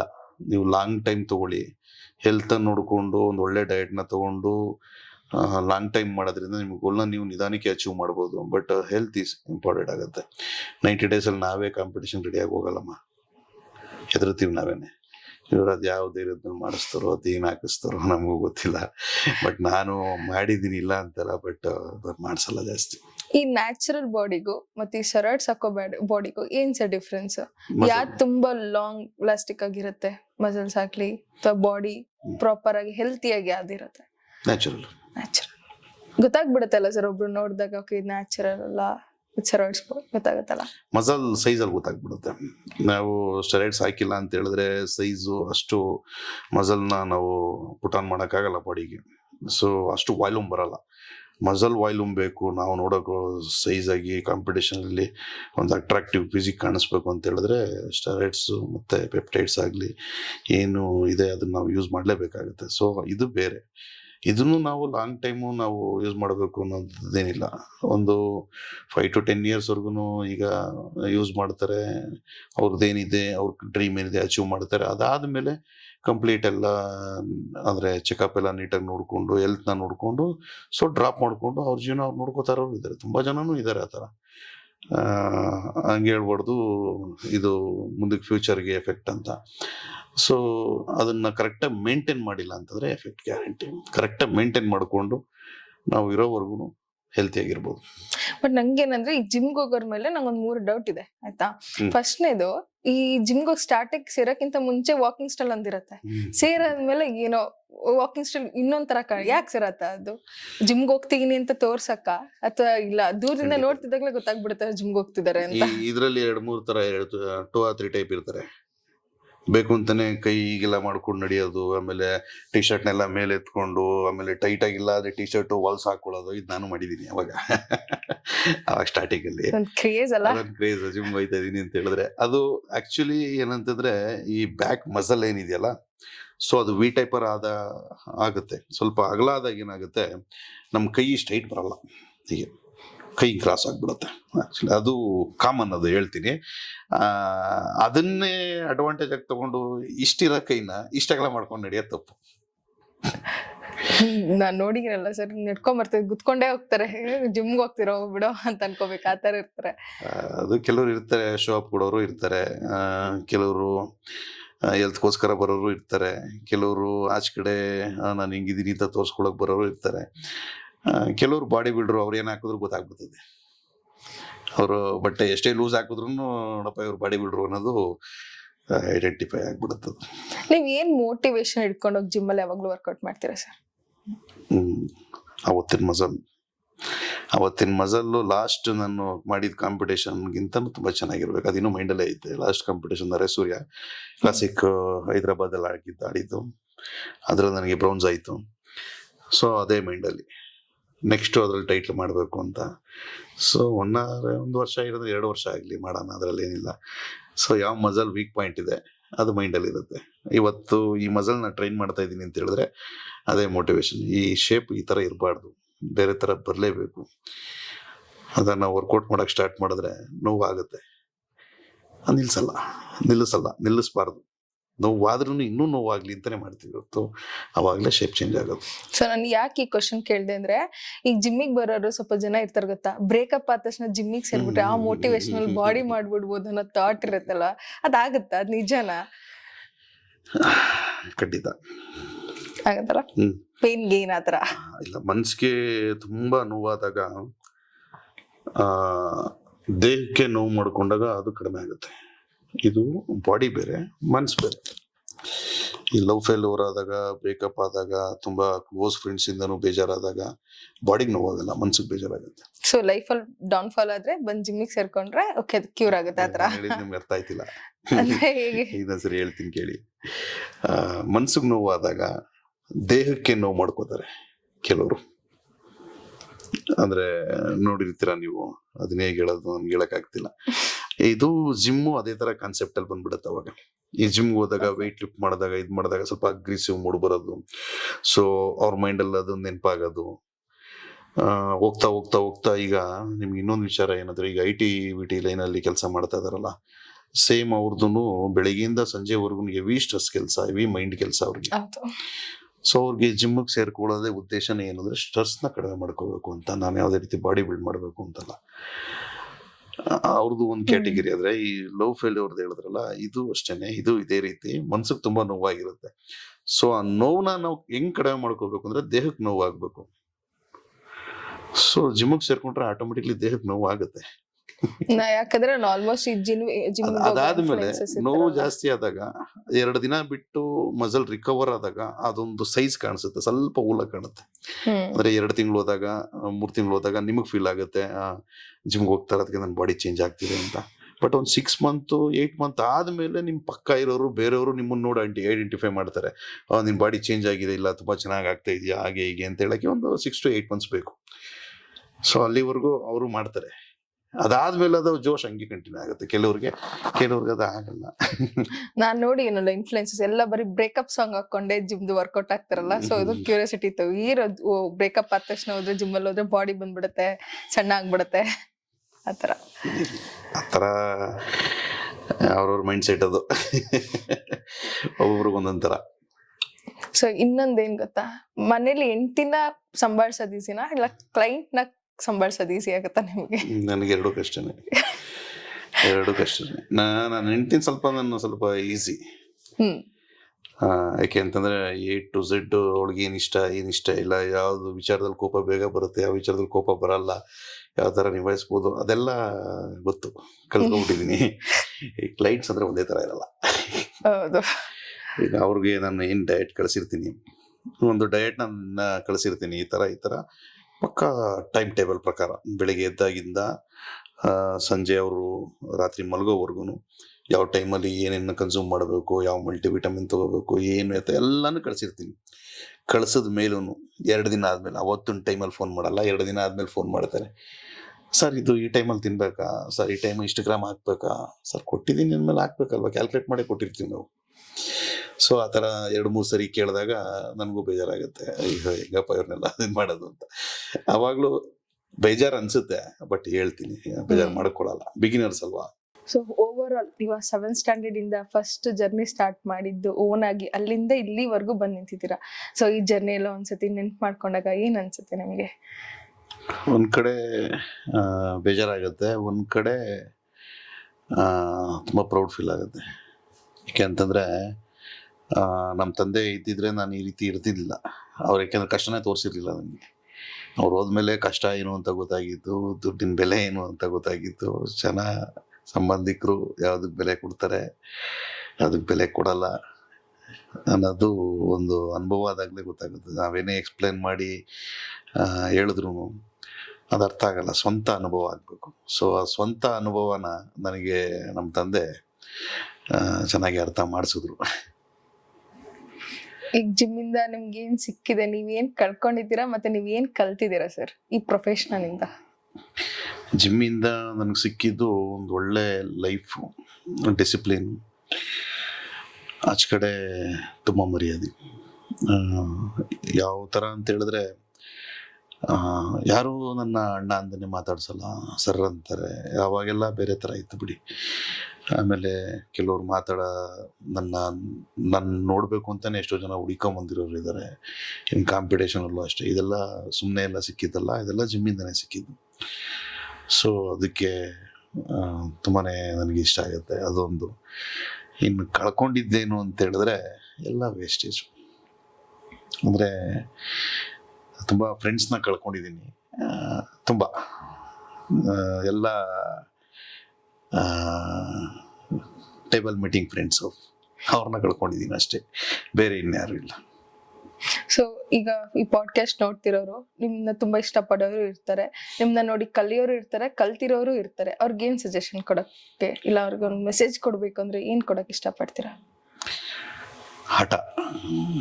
ಹಠ ಇರಿದ್ರೆ ಮಾತ್ರ ನೀವು ಜೀವನದಲ್ಲಿ ಮುಂದೆ ಬರ್ತೀರಾ. ಹಠ ಅನ್ನೋದು ಪ್ರತಿಯೊಬ್ಬರಲ್ಲೂ ಇರುತ್ತೆ, ಬಟ್ ಯಾವ ರೀತಿ ನಾವು ಯೂಸ್ ಮಾಡ್ಕೋತೀವಿ ಅನ್ನೋದನ್ನ ಗೊತ್ತಿರಲ್ಲ ಅವ್ರಿಗೆ. ಬೇಡದಿರೋ ವಿಚಾರಕ್ಕೆಲ್ಲ ಹಠ ಮಾಡೋದು, ಕೋಪ ಮಾಡ್ಕೊಳ್ಳೋದು, ಅದನ್ನ ಬಿಟ್ಟು ನೀವು ಏನಾಗಬೇಕು ಅಂತ ಇದ್ದೀರಾ, ಏನು ಕನಸಿದೆ ನಿಮಗೆ, ಅದ್ರ ಮೇಲೆ ನೀವು ಫೋಕಸ್ ಮಾಡಿ, ಅದ್ರ ಮೇಲೆ ನೀವು ಹಠ ಮಾಡಿ. ಯಾಕಾಗಲ್ಲ ನನ್ನ ಕೈಲಿ, ನಾನು ಇವತ್ತಿಲ್ಲ ನಾಳೆ ನಾನು ಮಾಡ್ತೀನಿ ಅನ್ನೋ ಹಠನ ಮಾಡಿ. ಸೊ ನಿಮಗೆ ಯಾವತ್ತಿದ್ರೂ ಗೆದ್ದೇ ಗೆಲ್ತೀರಾ. ಇದನ್ನ ನಾನು ಹೇಳಕ್ ಇಷ್ಟಪಡ್ತೀನಿ. ಆ ಹಠನೇ ನನ್ನ ಇಲ್ಲಿವರೆಗೂ ಕರ್ಕೊಂಡ್ಬಿಟ್ಟಿದ್ದು. ಫ್ರೀ ಟೈಮಲ್ಲಿ ಏನ್ ಮಾಡಕ್ ಇಷ್ಟಪಡ್ತೀರಾ ಸರ್ ತುಂಬಾ? ಈಗ ಫ್ರೀ ಟೈಮಲ್ಲಿ ಇದ್ರೆ ಮಗ ಇದ್ದಾನೆ. ಮುಂಚೆ ಫ್ರೀ ಟೈಮಲ್ಲಿ ಅಂತಂದ್ರೆ ಮೂವೀಸ್. ಯಾವ ತರ ಮೂವಿ ನೋಡಕ್ ಪ್ರಿಫರ್ ಮಾಡ್ತೀರಾ ತುಂಬಾ? ಅದನ್ನ ಆಕ್ಷನ್. Action movies. ಮದ್ವೆ ಆದ್ಮೇಲೆ ಲವ್ ಮಾಡಿದ್ಮೇಲೆ ಸ್ವಲ್ಪ ಲವ್ ಮೂವಿ ಅವಳ ಜೊತೆ ಸೇರ್ಕೊಂಡು ಮೂವಿ ನೋಡಕ್ ಸ್ಟಾರ್ಟ್ ಮಾಡಿದೆ. ಬಟ್ ನಂಗೆ ತುಂಬಾ ಆಕ್ಷನ್ ಮೂವಿ ಅಂದ್ರೆ ತುಂಬಾ ಇಷ್ಟ. ಈಗಿನ ಜನರೇಷನ್ ಲವ್ ಬಗ್ಗೆ ನೀವ್ ಏನ್ ಹೇಳ್ತೀರಾ? ಈಗಿನ ಜನರೇಷನ್ ಲವ್ ಅಂದ್ರೆ ಇವ್ರಿಗೆ ನಮ್ಗೆ ಅವಾಗ ತುಂಬಾ ಈಸಿಯಾಗಿ ಏನೋ ಸಿಗ್ತಿರ್ಲಿಲ್ಲಮ್ಮ. ನಾನು ಅವಾಗ ನೋಡ್ಬೇಕು ಮಾತಾಡ್ಬೇಕು ಅಂದ್ರೆ ಕಿಲೋಮೀಟರ್ ಗಟ್ಟಲೆ ಹೋಗ್ಬೇಕಾಗಿತ್ತು. ವೆಹಿಕಲ್ ಇರ್ಲಿಲ್ಲ, ಬಸ್ ಹತ್ತು ಹೋಗ್ಬೇಕು, ಇಲ್ಲ ಅಂತಂದ್ರೆ ಸೈಕಲ್ ತಗೊಂಡು ಹೋಗ್ಬೇಕು. ಏನೋ ಒಂದು ಬೇರೆ ತರ ಇತ್ತು ಆಗ, ಆ ಫೀಲ್ ಬೇರೆ ಇತ್ತು. ಈಗ ಹಂಗಲ್ಲ. ಈಗ ಮಾತಾಡ್ಬೇಕು ಅಂದ್ರೆ ಮೊಬೈಲಲ್ಲಿ ಪಟ್ ಅಂತ ಮಾತಾಡ್ತಾರೆ, ವಿಡಿಯೋ ಕಾಲಲ್ಲಿ ಮಾತಾಡ್ತಾರೆ. ಅವಾಗ ಯಾವ ವಿಡಿಯೋ ಕಾಲ್ ಇಲ್ಲ, ಏನೂ ಇರಲಿಲ್ಲ. ಇವಾಗ ಏನಾಗಿದೆ ಅಂದ್ರೆ ಎಲ್ಲಾನು ತುಂಬಾ ಈಸಿಯಾಗಿ ಸಿಗೋಕೆ ಸ್ಟಾರ್ಟ್ ಆಗಿದೆ. ಸೊ ತುಂಬಾ ಈಸಿಯಾಗಿ ಸಿಗೋದಕ್ಕೆ ಬೆಲೆ ಕಡಿಮೆ, ಶಾರ್ಟ್ ಟೈಮಲ್ಲಿ ಮರ್ತು ಬಿಡ್ತೀರಾ. ತುಂಬಾ ಕಷ್ಟಪಟ್ಟು ಪಡ್ಕೋತಿರಲ್ಲ, ಅದ ಮೇಲೆ ಅದಕ್ಕೆ ವ್ಯಾಲ್ಯೂ ಜಾಸ್ತಿ ಇರುತ್ತೆ. ಸೊ ಅವಾಗ ಈ ಪ್ರೀತಿ ಲವ್ ಅನ್ನೋದಕ್ಕೆಲ್ಲ ಅದಕ್ಕೆಲ್ಲ ಒಂದು ಬೆಲೆ ಇತ್ತು. ಬಟ್ ಇವಾಗ ಬೆಳಗ್ಗೆ ಜೊತೆಗೆ ಇರ್ತಾರೆ, ಮಧ್ಯಾಹ್ನ ಜೊತೆಗೆ ಇರಲ್ಲ, ನಾಳೆ ಬ್ರೇಕಪ್ಪು. ಈಗ ನೋಡ್ಬೇಕು ಅಂತಂದ್ರೆ ನಾವು ಅವಾಗ ನೋಡ್ಬೇಕು ಅಂತಂದ್ರೆ ತುಂಬಾ ಈಸಿಯಾಗಿ ನೋಡಕ್ಕೆ ಆಗ್ತಿರ್ಲಿಲ್ಲ. ಕಾಯ್ಬೇಕಾಗಿತ್ತು, ಹುಡುಕ್ಬೇಕಾಗಿತ್ತು. ಟ್ರಾವೆಲಿಂಗು ಅಷ್ಟೇನೆ ತುಂಬಾ ಈಸಿ ಇರ್ಲಿಲ್ಲ. ಈಗ ಮನೆಗೆ 4 ಗಾಡಿ ಇರುತ್ತೆ. ಮ್ಯಾಮ್ ಯಾವ ಊರವ್ರು? ಅವ್ರದ್ದು ಹಾಸನ್ನು. ಅವ್ರದ್ದು SSLC ಕಂಪ್ಲೀಟ್, 10th ಕಂಪ್ಲೀಟ್ ಆದ್ಮೇಲೆ ಹಾಸನಿಂದ ಇಲ್ಲಿಗೆ ಶಿಫ್ಟ್ ಆಗಿದ್ದು. ಅದಾದ್ಮೇಲೆ ಅವರು ಇಲ್ಲೇ ಕಾಲೇಜೆಲ್ಲ ಮುಗಿಸಿ ಆದಿ ಕೆಲಸ ಸ್ಟಾರ್ಟ್ ಮಾಡಿದ್ರು. ಸೊ ಅವಾಗಿಂದ ನನಗೆ ಪರಿಚಯ ಅಲ್ಲಿಂದ. ಅಲ್ಲಿಂದ ಲವ್ ಸ್ಟೋರಿ ಸ್ಟಾರ್ಟ್ ನಿಮ್ದು? ಒನ್ ಸೈಡ್ ಲವ್ ಇತ್ತು. ಒಂದ್ ಸೈಡ್ ಲವ್. ಹೇಳಕ್ ಭಯ. ಇವಾಗೆಲ್ಲ ಹಂಗೆಲ್ಲ ಇಲ್ಲ, ಅನ್ಸಿದ್ದೀನಿ ಹೇಳ್ಬಿಡ್ತಾರೆ. ಬಟ್ ನಮ್ದು ಹಂಗಿರ್ಲಿಲ್ಲ. ಏನೋ ಭಯ, ಆ ಭಯದಲ್ಲೇ ಹಂಗೆ ಬಂದು ಇಲ್ಲಿವರೆಗೂ ಬಂದಿದ್ದು. ಕೋಇನ್ಸಿಡೆಂಟ್ ತುಂಬಾ ಚೆನ್ನಾಗಿತ್ತು ನಮ್ದು ಅವ್ರದ್ದು ಎಲ್ಲ. ಅಂದ್ರೆ ನಾನ್ ಬರ್ತಿದ್ದು ಚನ್ನಪಟ್ಟಣದಿಂದ, ಬಟ್ ಅವರು ಮನೆ ಇದ್ದದ್ದು ಇಲ್ಲೇನೆ 8th ಮೈನಲ್ಲಿ. ಸೊ 8th ಮೈನಲ್ಲಿ ಮನೆ, ಇಲ್ಲಿ ರಾಜನಗರ ಈ ಕಡೆ ಅವ್ರದ್ದು ಶಿಫ್ಟ್ ಆಗ್ತಿದ್ರು. ಅಲ್ಲಿಂದ ಅವರು ಆಫೀಸಿಗೆ ಬರ್ತಿದ್ರು. ನಾನು ಅವ್ರ ಆಫೀಸಲ್ಲಿ ಯಾವಾಗಾರು ಮಿಷಿನ್ ರಿಪೇರ್ ಇದ್ರೆ ಹೋಗ್ತಿದ್ದೆ ಅಷ್ಟೇ. ಫೋನ್ ಮಾಡಿದ್ರು ಮಿಷಿನ್ ರಿಪೇರ್ ಇದ್ರೆ ಹೋಗ್ತಿದ್ದೆ, ಬರ್ತಿದ್ದೆ. ಸೊ ಒಂದು ವೀಕಲ್ಲಿ ಏನಿಲ್ಲ ಅಂದ್ರೂ 3 ದಿನ 4 ದಿನ ಅಂತ ಒಂದೇ ಕಲರ್ ಡ್ರೆಸ್ ಅಂತ ಮ್ಯಾಚಿಂಗ್ ಆಗೋದು. ಸೀರಿಯಸ್ ಆಗಿ ವರ್ಷಾನ್ಗಟ್ಲೆ, ಅದು ಕಡಿಮೆ ಅಲ್ಲ, ಕೋಇನ್ಸಿಡೆಂಟ್ ಅದಲ್ಲ, ವರ್ಷಾನ್ಗಟ್ಲೆ. ಆಮೇಲೆ ಅವರು ಏನ್ ಇಷ್ಟ ನನಗೂ ಅದೇ ಇಷ್ಟ. ಅದು ಒಬ್ರಿಗೊಬ್ರು ಕುತ್ಕೊಂಡು ಮಾತಾಡ್ತಾ ಮುಂದಕ್ಕೆ ಹೋಗ್ತಾನೆ ಗೊತ್ತಾಗಿದ್ದು ನಮ್ಗೆಲ್ಲ. ಹೆವೆನ್ ಮ್ಯಾಚ್ ನಿಮ್ದು. ಹೌದು, ಅದು ಯಾರು ಹೇಳಿದ್ರು ನಂಬಲ್ಲ. ಬಟ್ ಕೆಲವೊಂದು ವಿಚಾರದಲ್ಲೂ ಅಷ್ಟೇ, ಮನೆ ವಿಚಾರದಲ್ಲೂ ಅಷ್ಟೇ, ಅವಳು ಏನು ಥಿಂಕ್ ಮಾಡಿರ್ತಾಳೆ ನಾನು ಅದೇ ಥರ ಥಿಂಕ್ ಮಾಡಿರ್ತೀನಿ. ಏನೋ ಮಾತಾಡಿದಾಗಲೇ ಗೊತ್ತಾಗೋದು ನಾನು ಇದೇ ಥರ ಯೋಚನೆ ಮಾಡಿದ್ದೆ, ಹೀಗೆ ಮಾಡೋಣ ಅಂತ. ಈಗ ಮಗು ವಿಚಾರನೇ ಆಗಲಿ, ಅವನಿಗೊಂದು ಬಟ್ಟೆ ತಗೊಳ್ಳೋ ವಿಚಾರ ಆಗಲಿ, ಇಲ್ಲ ಅವಳಿಗೆ ನಾನೇನೋ ಕೊಡಿಸೋ ವಿಚಾರ ಆಗಲಿ, ಇಲ್ಲ ನಾನೇನೋ ತಗೊಳ್ಳೋ ವಿಚಾರ ಆಗಲಿ, ಈಗ ನಾನೇನು ಯೂಸ್ ಮಾಡ್ತೀನಿ ಕಂಪ್ಲೀಟ್ ಎಲ್ಲನೂ ಅವಳು ಅವಾಗಿಂದನೂ ಅದೇ ಮೆಟೀರಿಯಲ್ ಅವಳನ್ನ ಯೂಸ್ ಮಾಡ್ಕೊಡ್ತಾ ಇದ್ಲು, ನಾನು ಅದೇ ಮೆಟೀರಿಯಲ್, ನಾನು ಇನ್ಕ್ಲೂಡಿಂಗ್ ಶಾಂಪು ಕೂಡ. Full complete match. ಅದು ಅದೇನು ಇನ್ಸಿಡೆಂಟ್ ನಮಗೂ ಗೊತ್ತಿಲ್ಲ ಅದು. ಸೊ ಅದಾದ್ಮೇಲೆ ಇಲ್ಲಿವರೆಗೂ ನಮ್ಮ ಅಂಡರ್ಸ್ಟ್ಯಾಂಡಿಂಗ್ ತುಂಬಾ ಚೆನ್ನಾಗಿದೆ. ಸೊ ಮೇಯ್ನು ಈಗ ಲವ್ ಮಾಡೋರ್ಗು ನಾನು ಅದನ್ನೇ ಹೇಳೋದು, ನಿಮ್ಮ ಅಂಡರ್ಸ್ಟ್ಯಾಂಡಿಂಗ್ ಏನೇ ಇದ್ರು ನೀವಿಬ್ಬರೇ ಬಗೆಹರಿಸ್ಕೋಬೇಕು ಹೊರತು 3ನೇ ವ್ಯಕ್ತಿನ ಯಾರೂ ನೀವು ಸಜೆಷನ್ ಕೇಳೋದು ತಪ್ಪು. ನಾವು ಜಗಳ ಆಡ್ತೀವಿಲ್ಲ ಅಂತಲ್ಲ, ಎಷ್ಟೆಷ್ಟೋ ಜಗಳ ಆಡ್ಬಿಟ್ಟಿದ್ದೀವಿ. ಆದರೆ ಅದು ಅರ್ಧ ಗಂಟೆ 1 hour. ನಮ್ಮ ಪಕ್ಕ ಇರೋರು ಅವ್ರ ತಲೆ ಕೆಡಿಸ್ಕೊಂತಾರೆ, ಇವ್ರು ಅರ್ಧ ಗಂಟೆ ಕಿತ್ತಾಡ್ತಾ ಇದ್ದಾರೆ, ಅಲ್ಲಿ ಚೆನ್ನಾಗಿದ್ದಾರೆ. ನಾನೇ ಹೇಳ್ತೀನಿ ನಮ್ಮ ಮುದ್ದಿದ್ದು ಬರಲೇಬೇಡಿ ನೀವು ಅಂತ. ಇವಾಗ ಆ ಥರ ಇಲ್ಲ. ಈ ಬಾಡಿ ಬಿಲ್ಡಿಂಗ್ ಮಾಡಿದ್ರೆ ದುಡ್ಡು ಮಾಡ್ಬೋದು, ಈ ಜಿಮ್ ಮಾಡಿದ್ರೆ ದುಡ್ಡು ಮಾಡ್ಬೋದು, ಪ್ರಮೋಷನ್ಸ್ ಮಾಡ್ತಾರೆ ದುಡ್ಡು ಮಾಡ್ಬೋದು ಅಂತ ಅನ್ನೋರ್ಗೆ ಏನ್ ಹೇಳ್ತೀರಾ ಸರ್? ಹೌದಾ, ದುಡ್ಡು ಮಾಡ್ಬೋದಾ ಚೆನ್ನಾಗಿ? ಇಲ್ಲಮ್ಮ, ಇಲ್ಲ. ಯಾಕೆ ಅಂತಂದ್ರೆ ಈ ಬಾಡಿ ಬಿಲ್ಡಿಂಗ್ ಅಂದ್ರೆ ಈಗ ನಾನು ಪ್ರೊಫೆಷನಲ್ ಆಗಿದ್ದೀನಿ. ಸೊ ನನ್ನ ಹತ್ರ ಬರೋ ಸ್ಟೂಡೆಂಟಿಗೆ ನಾನು ಏನಾದ್ರು ಹೇಳ್ಕೊಡ್ಬೇಕು ಅಂದ್ರೆ ನಾನು ಕಲ್ತಿರ್ಬೇಕಲ್ವಾ. ಈಗ ನಾನು ಕಲ್ತಿದ್ರೆ ತಾನೇ ನಾನು ಇನ್ನೊಬ್ರಿಗೆ ಹೇಳ್ಕೊಡಕ್ಕಾಗೋದು. ಈಗ ಸುಮ್ಮನೆ ನಾನೊಂದು ಜಿಮ್ ಇಟ್ಬಿಟ್ಟು ನಾನೇನು ಕಾಂಪಿಟೇಷನ್ ಮಾಡಿಲ್ಲ, ಏನೋ ಬಿಡೋಕ್ಕೂ ಹುಡುಗರು ಟ್ರೈನರ್ಸ್ಗಳನ್ನ ಇಟ್ಬಿಟ್ಟು ಮಾಡೋಣ, ಅದು ವರ್ಕ್ ಆಗಲ್ಲ. ಟ್ರೈನರ್ಸೇನೆ. ಬಟ್ ಆ ಥರ ಲೆವೆಲ್ಗೆ ಬರಬೇಕು ಅಂತಂದ್ರೆ ನೀವು ಒಬ್ರು ಬಾಡಿ ಬಿಲ್ಡರ್ ಆಗಿದ್ರೇ ಇಲ್ಲಾಂತಂದರೆ ಫಿಟ್ನೆಸ್ ಇದ್ರ ಇಂಡಸ್ಟ್ರಿಯಲ್ಲಿ ತುಂಬ ವರ್ಷಾನುಗಟ್ಲೆಯಿಂದ ನೀವು ಇದ್ರ ಬಗ್ಗೆ ಕಲ್ತಿರಬೇಕು. ಹಾಗಿದ್ರೆ ಮಾತ್ರ ನೀವು ಇನ್ನೊಬ್ರಿಗೆ ಏನಾದ್ರು ಸಜೆಸ್ಟ್ ಮಾಡೋಕ್ಕೆ ಇದು ಮಾಡೋಕ್ಕಾಗೋದು. ಸೊ ಅದ್ರಲ್ಲಿ ದುಡ್ಡು ಅಂತ ಬಂದಾಗ ಈಗ ನಾವು ಹೊರಗಡೆ ಏನು ಹೋಗಿ ದುಡಿತೀವಲ್ಲ, ಸೇಮ್ ಇದರಲ್ಲೂ ಇಷ್ಟೇ ಅರ್ನಿಂಗ್ ಆಗೋದು. ಒಂದು ಜಿಮ್ ಮಾಡಬೇಕು ಅಂತಂದರೆ ಈಗ ಅಪ್ರಾಕ್ಸಿಮೇಟ್ 40 ಲಕ್ಷ ಬೇಕು. 40 ಲಕ್ಷಕ್ಕೆ ನೀವು ನಾನು ಸುಮ್ಮನೆ 10% ಅಂತ ಲೆಕ್ಕ ಹಾಕಿ ಆದಾಯ ಅಷ್ಟು ಸಿಗುತ್ತಾ? ಕಷ್ಟ ಇದೆ ಇವಾಗ. ಈಗ ಮೇಂಟೆನೆನ್ಸ್ ಇವಾಗಿನ ಮೇಂಟೆನೆನ್ಸಲ್ಲಿ ತುಂಬ ಕಷ್ಟ ಇದೆ. ರೆಂಟು, ಕರೆಂಟ್ ಬಿಲ್ಲು, ಹುಡುಗರು, ಮತ್ತು ಇದು ಲೋನ್ಸು. ಈಗ 40 ಲಕ್ಷ ಯಾರು ಇಟ್ಕೊಂಡು ಜಿಮ್ ಮಾಡೋಕ್ಕಾಗಲ್ಲ. ದುಡ್ಡಿರೋರು ಮಾಡ್ತಾರೆ, ಬಿಡು ಇರಲಿ ಅಂತ. ಆದರೆ ನಮಗೆ ಅದು ಕಷ್ಟನೇ. ಈಗ ಪ್ರೊಫೆಷನಲ್ ಟ್ರೈನರ್ಸ್ ಅಂತ ಬಂದ್ರೆ ಟ್ರೈನಿಂಗ್ ಸರ್ಟಿಫಿಕೇಟ್ ಇರೋರು ತುಂಬಾ ಎಕ್ಸ್ಪೀರಿಯನ್ಸ್ ಇರುತ್ತಲ್ಲ, ಎಕ್ಸ್ಪೀರಿಯನ್ಸ್ ಇದ್ದು ಸರ್ಟಿಫಿಕೇಟ್ ಇಲ್ಲದೆ ಟ್ರೈನಿಂಗ್ ಮಾಡ್ತಾರ, ಅವ್ರಿಗೆ ತುಂಬಾ ಇದು ವರ್ಕೌಟ್ ಆಗುತ್ತಾ sir? Experience. So certificate use ಇಲ್ಲ? ಇಲ್ಲ, ಆ ಥರ ಅಲ್ಲ, ಸರ್ಟಿಫಿಕೇಟ್ಸು ಯೂಸ್ ಇದೆ.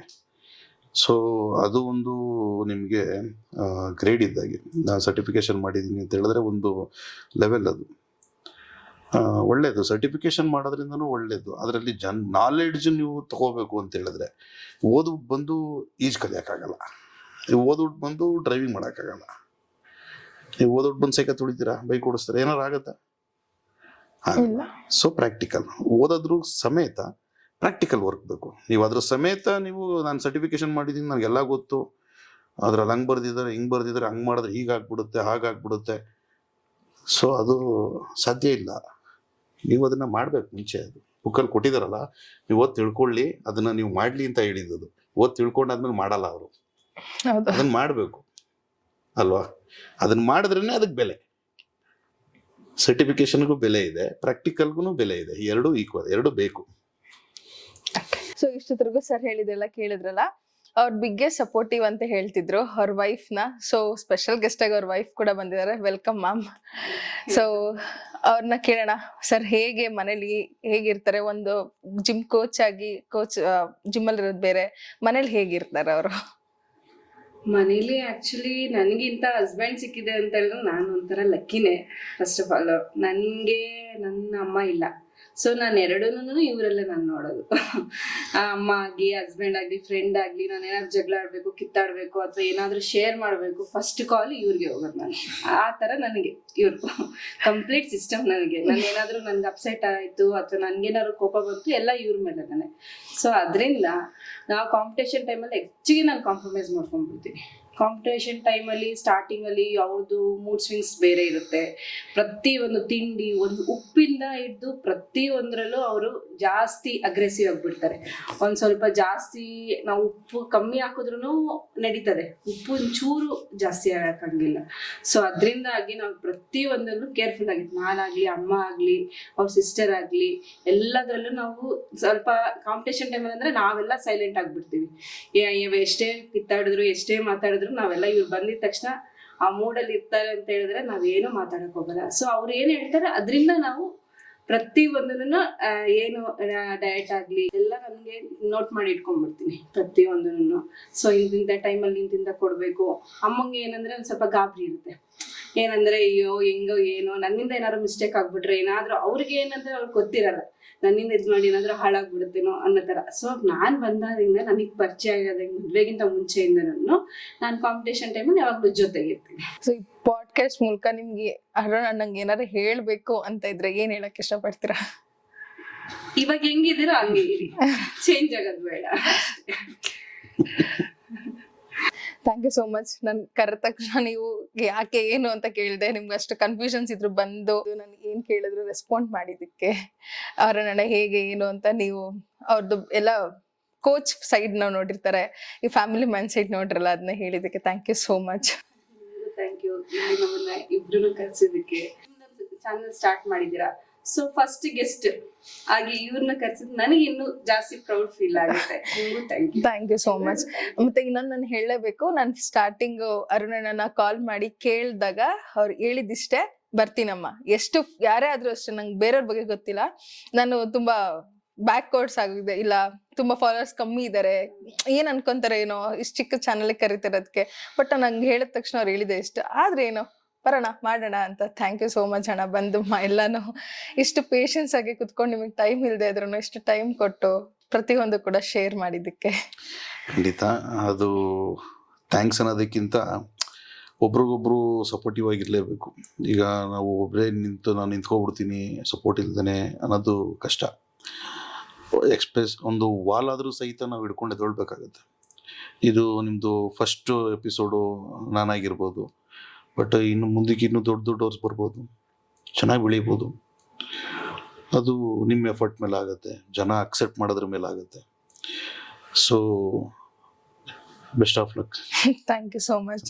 So thank you so much for watching this video. ಇದೇ ಥರ ನಿಮ್ಮ ಮುಂದೆ ನಾನು ತುಂಬ ಇನ್ಕ್ರೆಡಿಬಲ್ ಸ್ಟೋರೀಸ್ ಜರ್ನೀಸ್ನ ನಾನು ತೊಗೊಂಬರ್ತಿರ್ತೇನೆ. ಇದೇ ಥರ ನಮ್ಮನ್ನ ಸಪೋರ್ಟ್ ಮಾಡ್ತೀರಿ. ಲೈಕ್ ಮಾಡಿ, ಶೇರ್ ಮಾಡಿ, ಸಬ್ಸ್ಕ್ರೈಬ್ ಮಾಡಿ. Thank you.